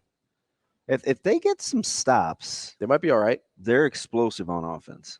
Yeah, I like a lot of their pieces on offense. I don't know if they'll stop anybody, but you're also playing a crap division. So maybe you don't have to get that many stops. Or maybe they'll kind of stop themselves because they're bad at football. Like if half your games are against bad teams. We talked about this with Iowa State and Illinois. Not that Iowa State's a bad team. Wasn't he? So he's automatically the best quarterback in that division, right? Yes. Yeah. I don't think that's a question. Well, is it? I mean, is that a hot take? Well, I don't know. Some like Baker. No. I mean, Kirk is better than Baker. Okay. I just want to. I'm not a Baker hater either. Well, so there's a lot of Kirk haters. Yeah, which is, listen, he's not special in the sense of the guys we talk about in that class, but he's a very good NFL quarterback. Yeah. But if you're giving me, who did the Saints end up with? Who's their quarterback now? Is it still Derek? Yeah. I don't feel good about that. So the Saints. There's a bunch of these teams that are going to be interesting. I'll take of the quarterbacks right now: Baker, Carr, Cousins, Bryce Young. I'm taking Cousins all day long, and it's not close. I'm not even really entertaining. It's just weird to have people put respect on Kirk Cousins' name. Well, I always have. I don't know. Like, he has to be in a really good position if you're going to win very much, but he'll make your offense good. I just don't think he's special. There's a difference. The Saints can't trot Derek Carr back out there, can they? Who else are they going to put out there? They don't have anybody else, do they? It's not Taysom. Not Taysom. Jameis signed somewhere else. Yeah. Boy, I listened to him on a podcast the other day. He's a lot. Wow. What? I was floored. By what? You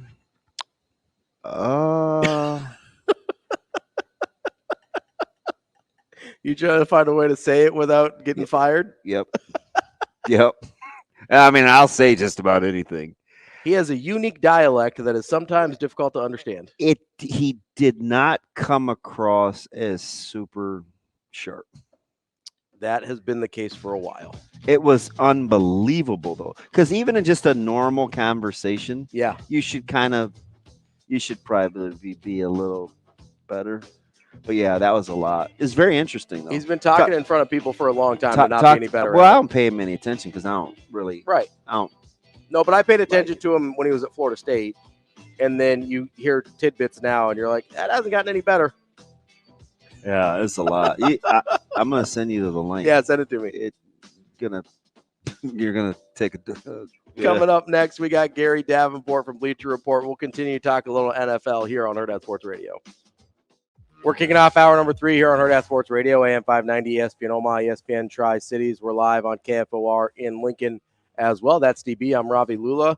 You can find us on Twitter, Facebook, or YouTube. We're here at the Pillar Exterior stage, and we are joined now by Gary Davenport. He's an NFL analyst for Bleacher Report. Gary, how are you this morning? Oh, doing well, gentlemen. How are you? Good.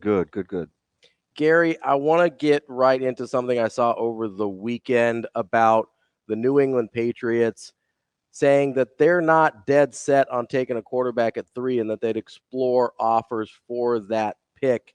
In your mind, is that bluster? Is that kind of bluffing? Are they trying to get some kind of leverage here? What do you think that is, or do you think they're really open to trading that pick? I think anything's possible, given how many needs the Patriots have on both sides of the ball. I would suppose if someone came along with that proverbial Godfather offer that you can't refuse, that they might move off at number 3. But that's the thing. It would take, I mean, I can't even to move up from, say, 7 or 8 to 3 would take, we're talking multiple first plus. So I just, it's going to be very interesting to see, what kind of offers potentially they might get. We saw the Arizona Cardinals say the same thing too. Hey, we might be open for business at 4. The problem there, of course, is that the big 3 quarterbacks will already be off the board, most likely. So that pick doesn't necessarily have quite that attractiveness of number 3. But I'd rather doubt that we'll see New England move off. We hear this kind of thing every year out of at least one team at the top of the draft. Hey, we're open for business. But an offer good enough to move down just doesn't come along.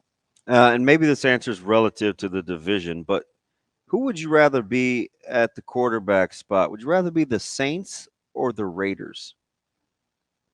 Oh.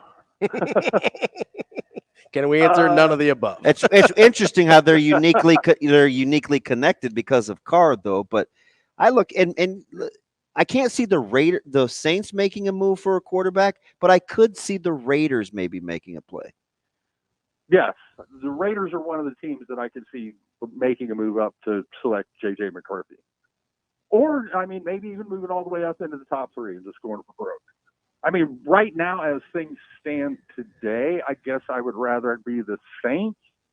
But it could be a vastly different answer at the end of April. Just because, I mean, Derek Carr's not a great quarterback, but he's at least a capable NFL quarterback. Right now, the Raiders have Aiden O'Connell. And, O'Connell had a couple moments last year, but he's not the guy. He's not a long-term answer. Gary, I'm wondering, you mentioned J.J. McCarthy. There's been a lot of of buzz for Bo Nix lately as well, coming off of pro days and the combine.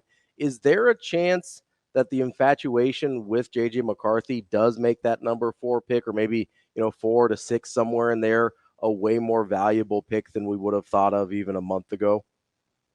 Oh, absolutely. You're hearing some scuttlebutt that there are people that have, McCarthy ranked higher than 4th among the quarterbacks on their boards. So I do think we're going to see a move from someone moving up. I don't know if it'll be all the way up to 4.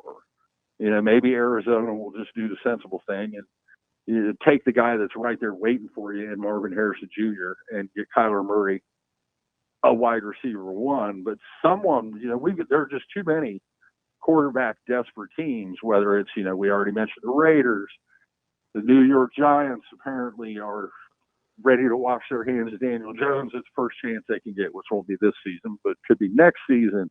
You've got the Minnesota Vikings losing Kirk Cousins. One of those teams is going to get desperate because there are 2 types of teams in the NFL. There are teams that have quarterbacks and teams that do not. And the teams that do not are desperate to join that other club. So it's interesting, Gary. If does the 27th and 28th change anything, which happened to coincide with Daniels and May's workouts, or are we just resigned to ourselves that, okay, it's going 1, 2, 3? I don't know that we're going to see anything at a pro day that would vastly change how I have those guys ranked or how an NFL. I mean, the NFL teams have been scouting these guys for months. I can't imagine that we're going to see those guys come out at a pro day thrown against air and something's going to happen that's going to, just completely change how I evaluated this player. So I think first 3 picks, we know Caleb Williams is going first to Chicago, barring just craziness. Whether it's May then Daniels or Daniels then May after that, I don't know, but it certainly appears that the first 3 picks are going to be quarterback. So it's interesting, Gary, because I think seeing Daniels in person, right, and it's well documented, he's a slight guy and he's going to grow some. There's no question about that. But he seems like the guy for me whose stature is most uniquely connected to the way that he plays. Is it portable in the NFL? That's a good question, but we're seeing more and more guys bring, kind of unconventional skill sets to the NFL and have some success. So certainly I think he can succeed in the NFL. I would say he probably has a higher ceiling than Drake May does. I just think there's a lower floor there too. Mm-hmm. I think if you go Daniels over May, you're going a little risk reward. You're saying if I can get the most this kid has out of him, he's going to be a better pro than Drake May. Gary, I'm wondering about another quarterback that we look at as high risk and maybe not as high reward as Daniels, but that's Michael Penix, who's been talked a lot about in the early 2nd round. I'd be shocked, frankly, if somebody doesn't decide to take him in the late 1st round, whether it's a team moving back into the draft because they missed out on one of those top 4 or 5 guys we've been talking about. But how do you view a guy that has different concerns than like a Jaden Daniels, right? Obviously, Penix has the injury concerns, but when he's been healthy, everyone seems enamored with him. Are you convinced that he's going to go maybe a little earlier than the mock drafts currently have him? I don't think he'll make it out of round 1. I think a team. I don't either, man. I don't get it. There's going to be a team toward the back of that 1st round that says, okay, the medicals are a concern, but if you trade back into that back end of the 1st round, you get that 5th-year option. And there's going to be a quarterback needy team. Like I said, the ones that don't have them are absolutely desperate to join the club of those who do. There's going to be a team that's going to talk themselves into, okay, maybe the medicals aren't that big a deal, and we'll trade up from, early in day 2, which isn't going to cost a fortune. It's going to cost less than moving up to 3 or 4, right? Right. Get that 28th, 29th overall pick and grab Penix as day 1 winds down. And I mean, we saw a team move up to the 32nd pick 5-6 years ago and take a quarterback, and that seems to have worked out okay for the Baltimore Ravens. I'm so glad to hear somebody who's a great follow, by the way, at IDP Sharks on the national level give Penix his due, because I kind of feel like he, after the playoffs, there was a ton of buzz. Then it was kind of an afterthought, and it was like, yeah, the medicals. But gosh, you just watch him play. He's mature. He's strong. And I get it. Maybe people don't like the footwork around with a messy pocket, but he's so willing to learn. And he ran a big boy offense. Like, it seems, and I know the reports are, we talked to a couple Denver guys last week. Sean Payton is kind of captivated by Penix. It just seems like he's better than kind of he's at least up to this point, the excitement level is. Yeah. I think he's got a better NFL ceiling than Bo Nix does. I'll say that. Wait, It's weird because the top three guys, no one really talks about the top three guys anymore because it's just assumed they're going to go 1, 2, 3. So why even bother? Yeah. And then, J.J. McCarthy has become the hype darling of the 2024 NFL draft at the quarterback position, and everyone, will he go 4th overall, 6th overall? How many quarterbacks are going in the top 10? But once you get past McCarthy, there's just not that many people talking about Bo Nix and Michael Penix. Interesting. And granted, those guys have their concerns, but we're talking about guys that accomplished an awful lot at college and won. And like you said, Penix played in a pro-style offense. I would not be at all surprised if 3-4 years from now we look back and we're looking at the team that drafted, say, Jaden Daniels and the team that drafted Penix, and we're looking at Penix like, wow, the Penix team like, wow, those guys are really smart, while the Jaden Daniels team is still trying to develop him. If you're in Minnesota, what do you do with Jefferson? Oh, whatever you have to make him happy. Can you pay a wide receiver one that 30 million? Let's say that's the price tag. You don't have a without somebody I guess Darnold could get him enough attempts to justify it, but you're not going to get a return on your investment for maybe 2 years. You're not going to get, what kind of return on investment are you going to get if you try to trade him? I know you're not. You don't want to be you're not going to be the coach that let Justin Jefferson go, are you? Right. I mean, it's just, and the only team more intently watching what's happening with Justin Jefferson than the Minnesota Vikings is the Cincinnati Bengals.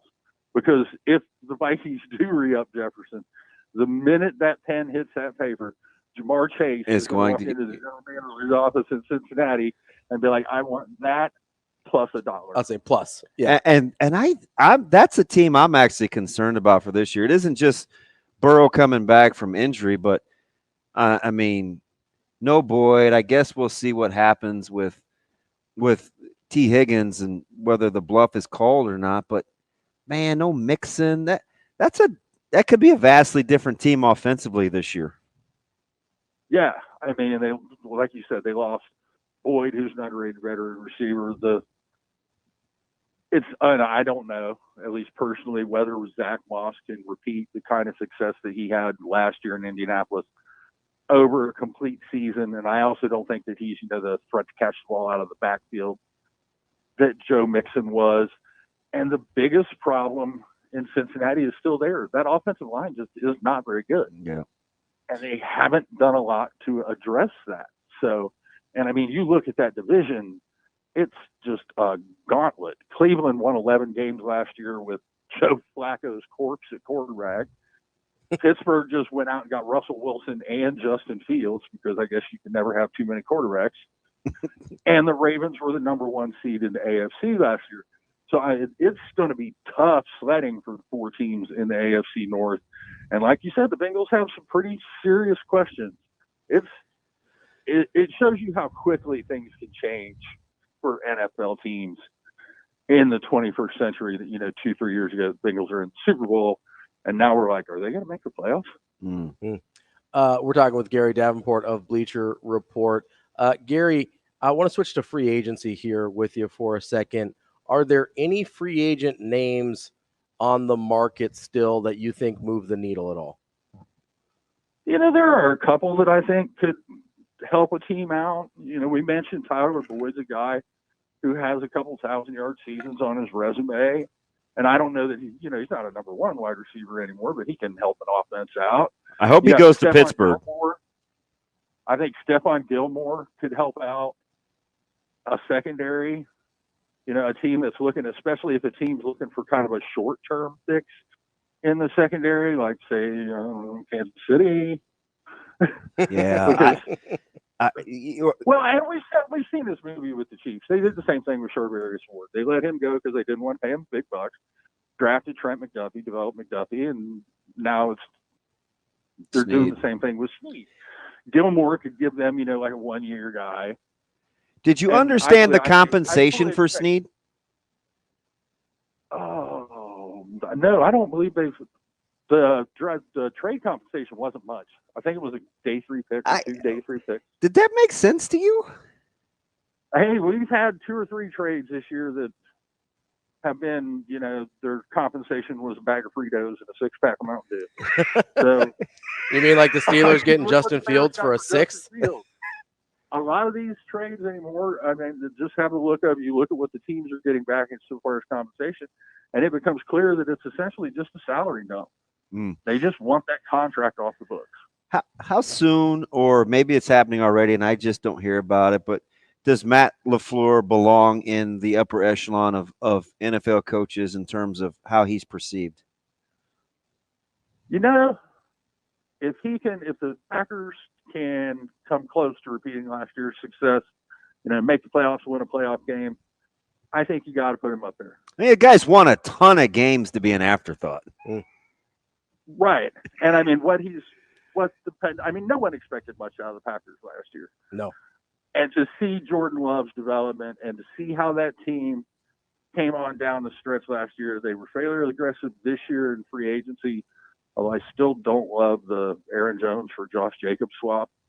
I understand that Jacobs is younger, but in a vacuum, I think I'd rather have Aaron Jones, especially given the way he played down the stretch last year. And the money. I'm kind of with you. Right. My first blush a couple weeks ago, I was like, I didn't understand that the next morning. And Gary, this is weird, especially in Omaha, Nebraska, but this is probably, especially as a non-Raiders fan, I'm a big Josh Jacobs guy. I really didn't understand the move. Hey, it was a good year to be a running back in free agency. I mean, Finally. after 2 or 3 years of running backs can't get, $10 an hour this year, there were actually some contracts written that were decent size for running backs. And, I will admit I didn't love the Jacobs move. The Saquon Barkley move, that's a very un-Howie Roseman thing to do. It doesn't seem like the Eagles does it. To throw big money at a running back. That's just not the kind of position that Roseman has historically spent a lot at. But I think it kind of shows a little bit of the pressure there to, they got to wash off the stink of that collapse down the stretch last year. So, I mean, you're talking about a team 11 games into the season, 10-1. And then I said, they look like the best team in the NFC. They're going to get back to the Super Bowl, blah, blah, blah. And then they win one more game the rest of the season. So, I mean, there's always a ridiculous amount of pressure in Dallas every year, just because of the expectations every year is win the Super Bowl. And they haven't made the NFC Championship game in 30-some years. Gary, but it's just as bad in Philadelphia this year after what happened at the end of last season. I was just going to say, and apparently nobody likes repeating as division champs in the NFC East. Who would you rather be, Dallas or Philly? Oh, I'm going to have to go Philly, just because I think I trust their defense a little bit more. I mean, I like some of the additions that Dallas made. They quietly addressed the linebacker position, which was a problem for them on defense. And that team's got talent, but for whatever reason, they just cannot seem to, they'll get to the playoffs, but once they get there, it's see you later. And if that happens again this year, it's going to be see you later, Mike McCarthy. Frankly, I'm a little surprised he still has a job. Can they handle maybe not even being the best team in Texas? Ooh. I don't know. I mean, So let's I put kind it of this way. liked Houston's offseason. I love. You talk about quiet additions at the linebacker spot. D'Amico Ryans knows what the heck he's doing. He rebuilt that core Houston quietly, went at the defense. and I mean, just offensively with Mixon, like they appear to be pretty poised to take over that mantle in that state. Yeah, Houston went at the defense in free agency. Adding Daniel Hunter opposite Will Anderson. Went hard at the linebacker position, like you said, on offense. They got Joe Mixon that was another one of those trades where it was a bag of Funyuns and a six-pack Mountain Dew. And you're right. The Texans might be a better team than the Dallas Cowboys. And if that proves to be the case as the season wears on, shows like this in Dallas are going to get really interesting. Yeah, the callers are going to be whoever's on the dump button had better be on it. Gary, let me ask you this. So let's take Houston, Dallas, and Philly, just for the sake of this conversation. Out of those three, are you taking as the head coach? Because we saw say it's a head coach and quarterback league, right? Are you taking Sirianni, McCarthy, or D'Amico Ryans? I think I'd take it if I'm taking head coach quarterback combo. I'd probably take D'Amico Ryans and CJ Stroud because Stroud was fantastic as a rookie, and I think he's just going to get scratching better. the surface of what he can do. You know what's funny listening to you two? People question why the Texans, outside of the history of D'Amico Ryans, with the jobs that were going to be available that year, they felt like, oh no, D'Amico, don't go. Bad ownership. That's how I felt. I'm a 49ers fan. I was concerned. It's not a good, well-run franchise, and he may be the last one. He may be the last one standing. Yeah, absolutely. Gary, as we got just a few more minutes left here with you, are you anticipating, or are there any situations you're looking at and say, hey, we might see a player moved in the draft kind of trade process rather than just picks? Because there's some rumblings out there that maybe Kyler Murray gets put on the move for Arizona. Oh, that would be a big move. $200 million worth of a move. Well, and because you look at, we mentioned what the cost is going to be to move up into the third or fourth spot in the draft. Oh, would as a you commodity. rather just? Yeah. Would you? I mean, it probably costs less in draft capital to go get Kyler Murray, right? Yeah, but you're also taking on that. Yeah, you're taking on the money. Of a contract. Yeah, I do believe whether it's Kyler Murray or a guy like T. Higgins or who, there are going to be a player or two moved probably as the draft progresses. Mm-hmm. I don't know that we're going to see a blockbuster of that nature before the draft. But once those picks start firing, once those cards start getting turned in, general managers start getting a little antsy, and then they see that player that they covet, which probably that quarterback that they covet, because if you're going to make a crazy trade, it better involve a quarterback. They see him drop a couple spots, and they just want to pounce. So that would be – it's going to be a wildly interesting draft. We're seeing so many more trades in the NFL now than we used to. I mean, it used to be, trades were something that happened in baseball and basketball.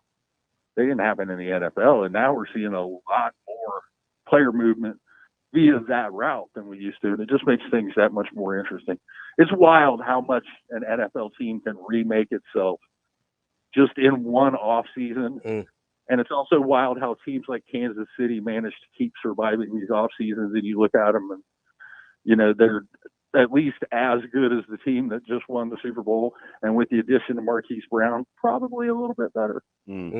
That's Gary Davenport. He is an NFL analyst for Bleacher Report. Gary, we appreciate your time. Hopefully we'll catch up again soon. Oh, anytime, guys. Thanks, Gary. I know what you're talking about. You're talking about Kyler Murray going to the Vikings. Yeah. That's Tannenbaum that said that. Because I saw it on ESPN. I couldn't remember what it was. Tannenbaum suggested Murray. So I'm just to Minnesota for like 11 McCarthy. It was something like that. Yeah. So I'm just saying that was Tannenbaum that floated that. So if you're let's say Minnesota, let's say you're Kyler Murray traded the Vikings, McCarthy the Cardinals, and Tannenbaum's mock draft. Let's say you're the Saints at 14. Let's say you're Las Vegas at 13. Let's say you're Denver at 12. I don't think the Saints could afford it. Fair. Let's say you're Arizona at 11. Are you really? You're not going to get one of those. I know one thing. Yeah. You put Kyler Murray in Minnesota. That team's pretty good. They're really good.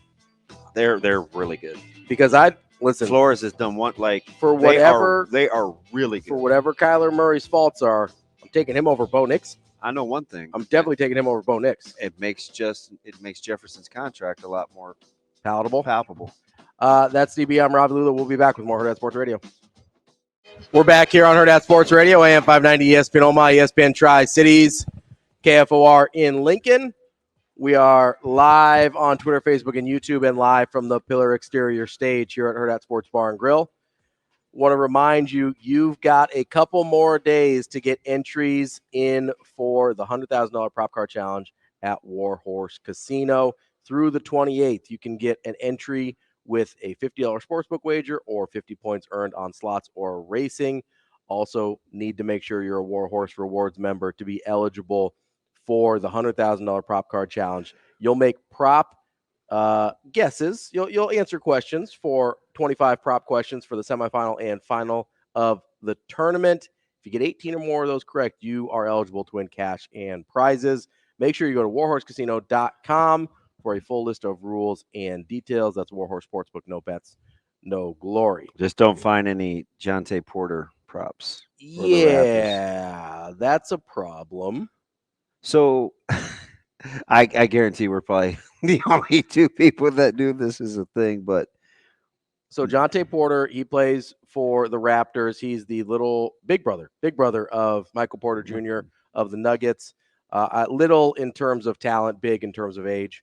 Compared to Michael Porter, but he is being investigated right now currently by the NBA. Yeah, he's the subject of an investigation in the NBA due to some unusual prop betting activity around him. And I'm going to be honest, if you're not a superstar and anybody's trying to put any amount of money on your prop lines, it's going to raise some red flags there, bud. Yeah. I mean, unbelievably, it's like the college baseball thing. Yes. You can't just go and place six figures on a regular season college baseball game and not have somebody be like, excuse me, this is odd. Nor can you bet on a role player, which may be genuous. Yeah. Generous. Did I say genuous? Yeah. I think you were saying disingenuine and then generous. Yeah. So you kind of mixed them. Yeah, that word. Yeah, calling him a role player is generous because he is barely that. But the thing about it is, and so the prop totals were low. They were 5.5 points, 5.5 points, 4.5 rebounds, yeah. And over-unders on threes was a half. Mm-hmm. And he, for whatever the reason, had an eye issue and had to leave the game. Yeah, it's strange. That day, now this is the crazy thing. That day, or that night, to this day, Vegas said that was the biggest prop casualty hit. Mm-hmm. Jonte Porter. Yep. To this day. Yes, Deontay was the biggest prop casualty hit. It's weird. One night all right, let's call it outlier, whatever. But just a couple of days later. Oh, weird. Jonte Porter again. Over under 7.5 points, 5.5 rebounds. The next day, DraftKings Sportsbook reported to the media that Porter's prop bets were the number one money maker from the night in the NBA again. And this starting to get a little squirrely. And this time, Porter had to leave the game because he wasn't feeling well. Oh, was not feeling great. Got a little tummy bug. Oh, my stomach hurts. You don't even like kids. How do you go into character like that? My tummy hurts.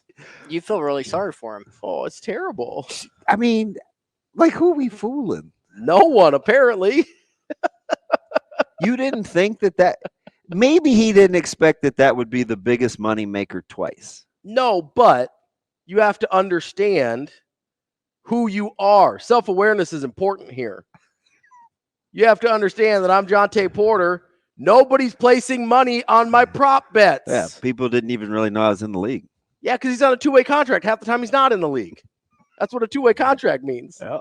Because one of those ways is not in the league, right? So, it's just unbelievable. The level of stupidity here is off the charts. I wonder. I doubt it was Otani, but I wonder who made the. Who bet on him? Might have been Ipe, though. You never know. Too soon. Otani was just covering the debt. Yep.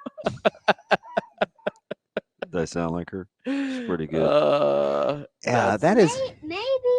Wait, that's just unbelievable. Yeah, it's not like real smart on his part. And as if the NBA doesn't have enough problems.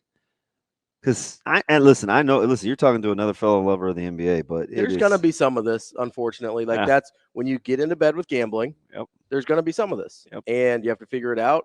And it seems like, listen, it's a couple Jonte Porter games here and there. Probably doesn't really affect the integrity of the league, but at some point, it's going to be a bigger name, and it's going to be a bigger issue than Jonte Porter's regular season under on points. Yeah. And you're going to have a conversation. And it's not just an NBA thing. You're going to have this with baseball. You're going to have it with football. And college basketball, too, as we were just discussing off air. It's just interesting what do the player injury reports look like? Because there's two guys that were on social media that I was just talking to you about that both complained about Wake Forest and the late scratch of one Hunter Salas the other day. Yeah, with the foot ankle. Yeah, like it was, I don't know, was it 15 minutes before the game? 10, 15 minutes, 15 minutes before the game? It was quick. Like, and remember how Coach Rule, like he kind of pushed back and he was like, I'm going to wait till the last minute. Mm-hmm. And he does. They take it up to the wire. Yeah, they don't want to give on game days, right? Which I get the gamesmanship. 100%. And everybody's like, man, the heck with gamesmanship. It's a gambling thing. Yeah. I just was like, that's funny. I never thought of that. Well, I mean, it's a gambling thing for why people want injury reports. It's a gamesmanship thing for why Coach Rule doesn't want to put it out, right? He doesn't want you to know, especially if it's like a quarterback. He doesn't want you to know if it's going to be Chubba Purdy or Heinrich Haarberg because those are very different game plans. And it's harder on you if you have to prepare for both. You can't be as good at being ready for either. And it's not like we haven't seen guys in the NBA get in trouble. We've got another guy in their investigation in the NFL too. So it's like, it's not isolated to the NBA. This isn't an NBA problem. Yeah. This is a consequence. And listen, I'm pro the legalization of gambling because if this was happening somewhere else, if this was happening in with a bookmaker that's not, legalized and things like that, this probably goes on longer than 3 games before we figure it out. Like the legalization of gambling allows these things to be nipped in the bud sooner because there's reporting and things like that. Now, some shady stuff can still go on. Like I understand the bookmakers still exist, but if you're doing this through legal means, it allows you to monitor and control the situation better. Isn't it funny how it's the prop betting it's the thing. It's not because nobody's trying to shave points. Yeah, it's like, Headache Smith. Anymore, nobody's trying to shave points. That's a bad idea. Allegedly. Actually, he was busted for that. You know what I mean, though? Yeah. Like it's. By the way, did you see Art Schleister? Do you remember Art Schleister? It's before your time. I know the name, but I ain't got in trouble again. But this is like the 17th time. Yeah. But anyway, hey, Art. That's a different Art. Different Art. It's well done, Shane. I'm glad you're listening to the show. Oh, I see. Sometimes. Like, why wouldn't you, like on a humbug, right? The anytime touchdown for Travis Kelce. Now you can't. That's hard. Like in the it's harder NFL. To control. But like, let's say it's 6 catches or something, and it's like that's gonna be a prop bet that they would probably get a lot of action on. Why wouldn't you just scout it out and say, hey, you know what? How much action do you have on such and such? And then Kelce wants to make an extra couple cool mil. He's like, hey, Patty, help me out here. Grease me the rock here about. Which we know they do because we've seen it when it's tied to people's bonuses. It's like, right? Like, what's the difference? Yeah. We've seen it where it's like, hey, this guy needs 8 receptions to get an extra $1 million to hit his incentives. So, like, how different is that? So it's just interesting how. But the difference is the player prop thing would. It's easier to control. Oh, man. It's easier to control. Yeah. Or if he takes the under, maybe he has a couple drops that day.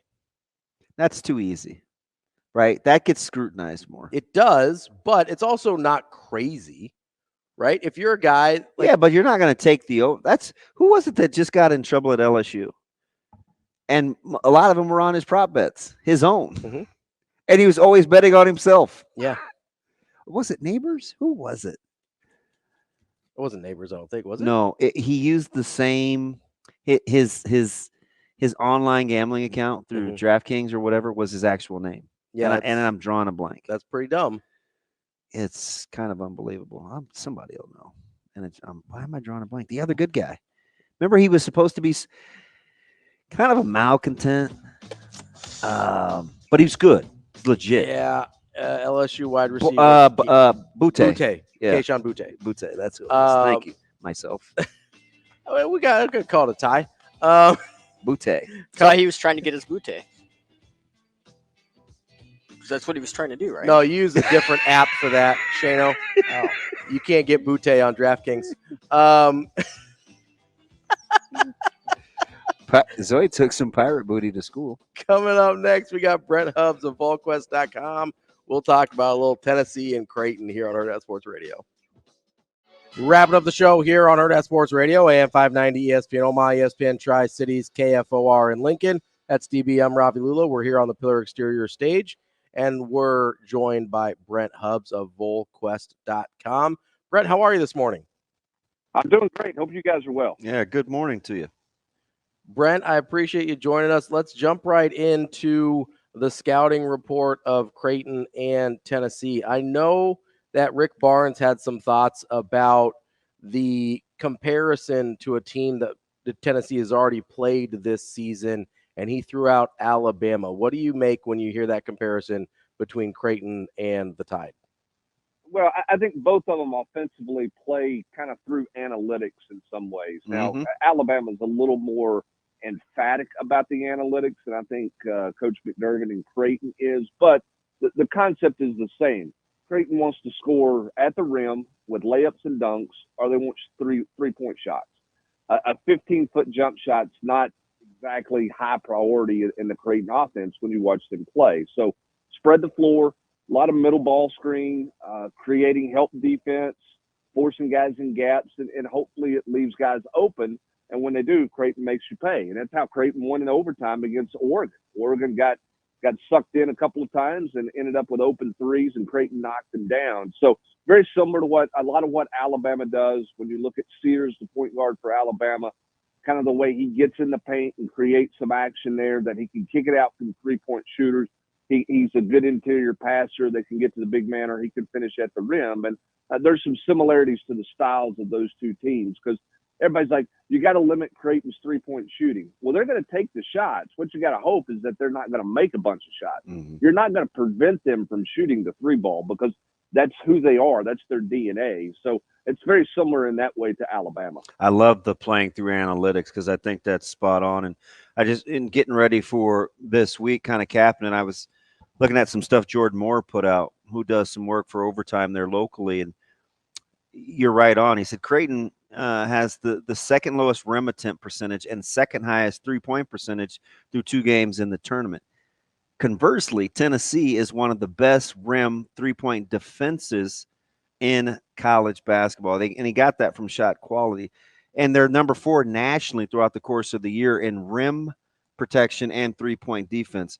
Which do you see kind of giving if both teams play to their trends? Well, I think here's the challenge for Tennessee. Part of that rim protection comes from the fact that defensively, Tennessee plays in gaps, and Jonas Aidoo is a pretty good rim protector, but they play a lot of help defense. Mm-hmm. I mean, a lot of help line defense. They don't pack it in, but they play in gaps. And what happens is you've got to find that balance between being gap help, being able to close out on a three-point shooter. So I think if you're defending Creighton, the first priority is you can't give Creighton wide open threes to get in a rhythm shooting the basketball from beyond the arc. So you might have to give up a little bit of rim protection, help defense, and hope that Jonas Aidoo, Tennessee's big man, can stay out of foul trouble and protect the rim. because I don't know that you can dive in and help as much. Because if you get too many guys in the paint against Creighton, they're going to make you pay from the perimeter. And Coach Barnes, I was talking to him last night, and one of the things he made mention of, he said one of the harder parts of defending Creighton is you just can't relax in a possession for 40 minutes, because the minute your guy gets rid of the ball or he sets a screen, he's spreading to a spot for an open jump shot. And if you don't sprint with him all the time, if you get a little lazy or if you get a little relaxed or you ball chase a little bit or ball watch, you're going to give up a three. And that'll be the challenge for Tennessee's defense, because it's not just Creighton standing around the perimeter waiting for a kick out. Those guys are moving all the time to create open looks for themselves. We're talking with Brent Hubbs of VolQuest.com. Brent, obviously Dalton Connect gets all the headlines, and rightfully so. But if Tennessee has to go to a second option, who do you think can be an X factor offensively for the Vols? Well, they have not a three-headed monster, but three guys carry this team. And that's Jonas Aidoo, Zakai Ziegler, and Dalton Connect.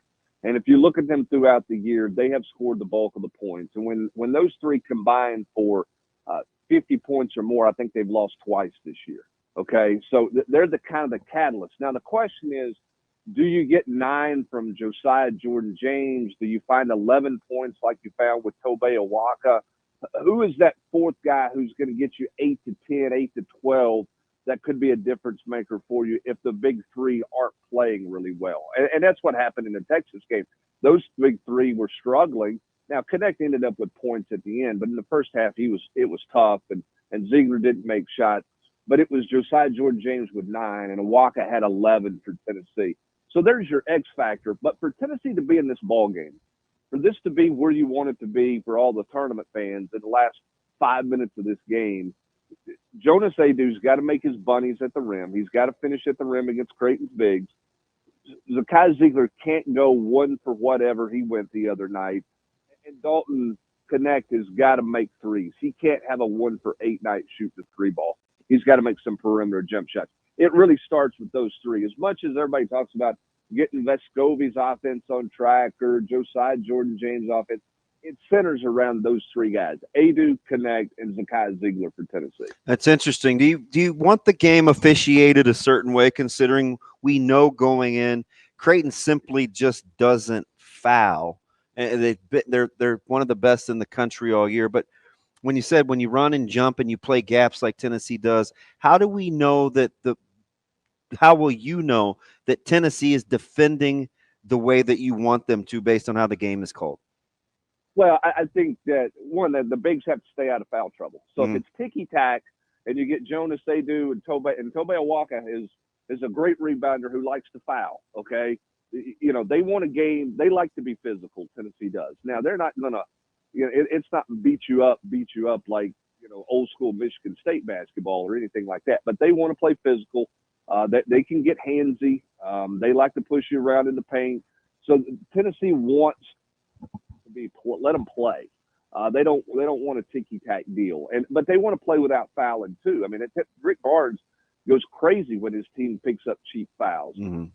So they want to play physical. I think just a typical tournament game. I mean, I won't say officials swallowed their whistles last weekend, but it's not regular season basketball, right? I mean, it's tournament time, and they're going to let you beat each other up a little bit.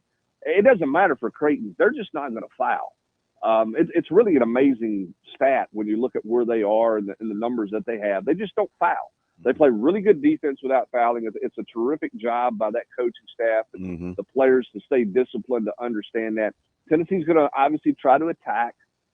They want to try to, get out and go a little bit, get downhill and see if they can pick up a foul on somebody here and there. But that's just not Creighton's style.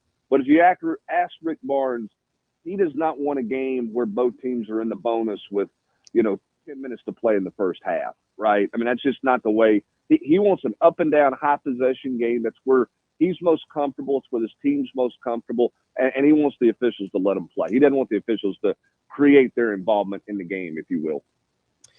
We're talking with Brent Hubbs of VolQuest.com. Brent, you mentioned the potential foul trouble with the bigs for Tennessee. with Adu only typically playing about 25 minutes a game, I assume that'll be higher when he's guarding Kalkbrenner. And then Owaka, who gets a little foul happy, as you mentioned.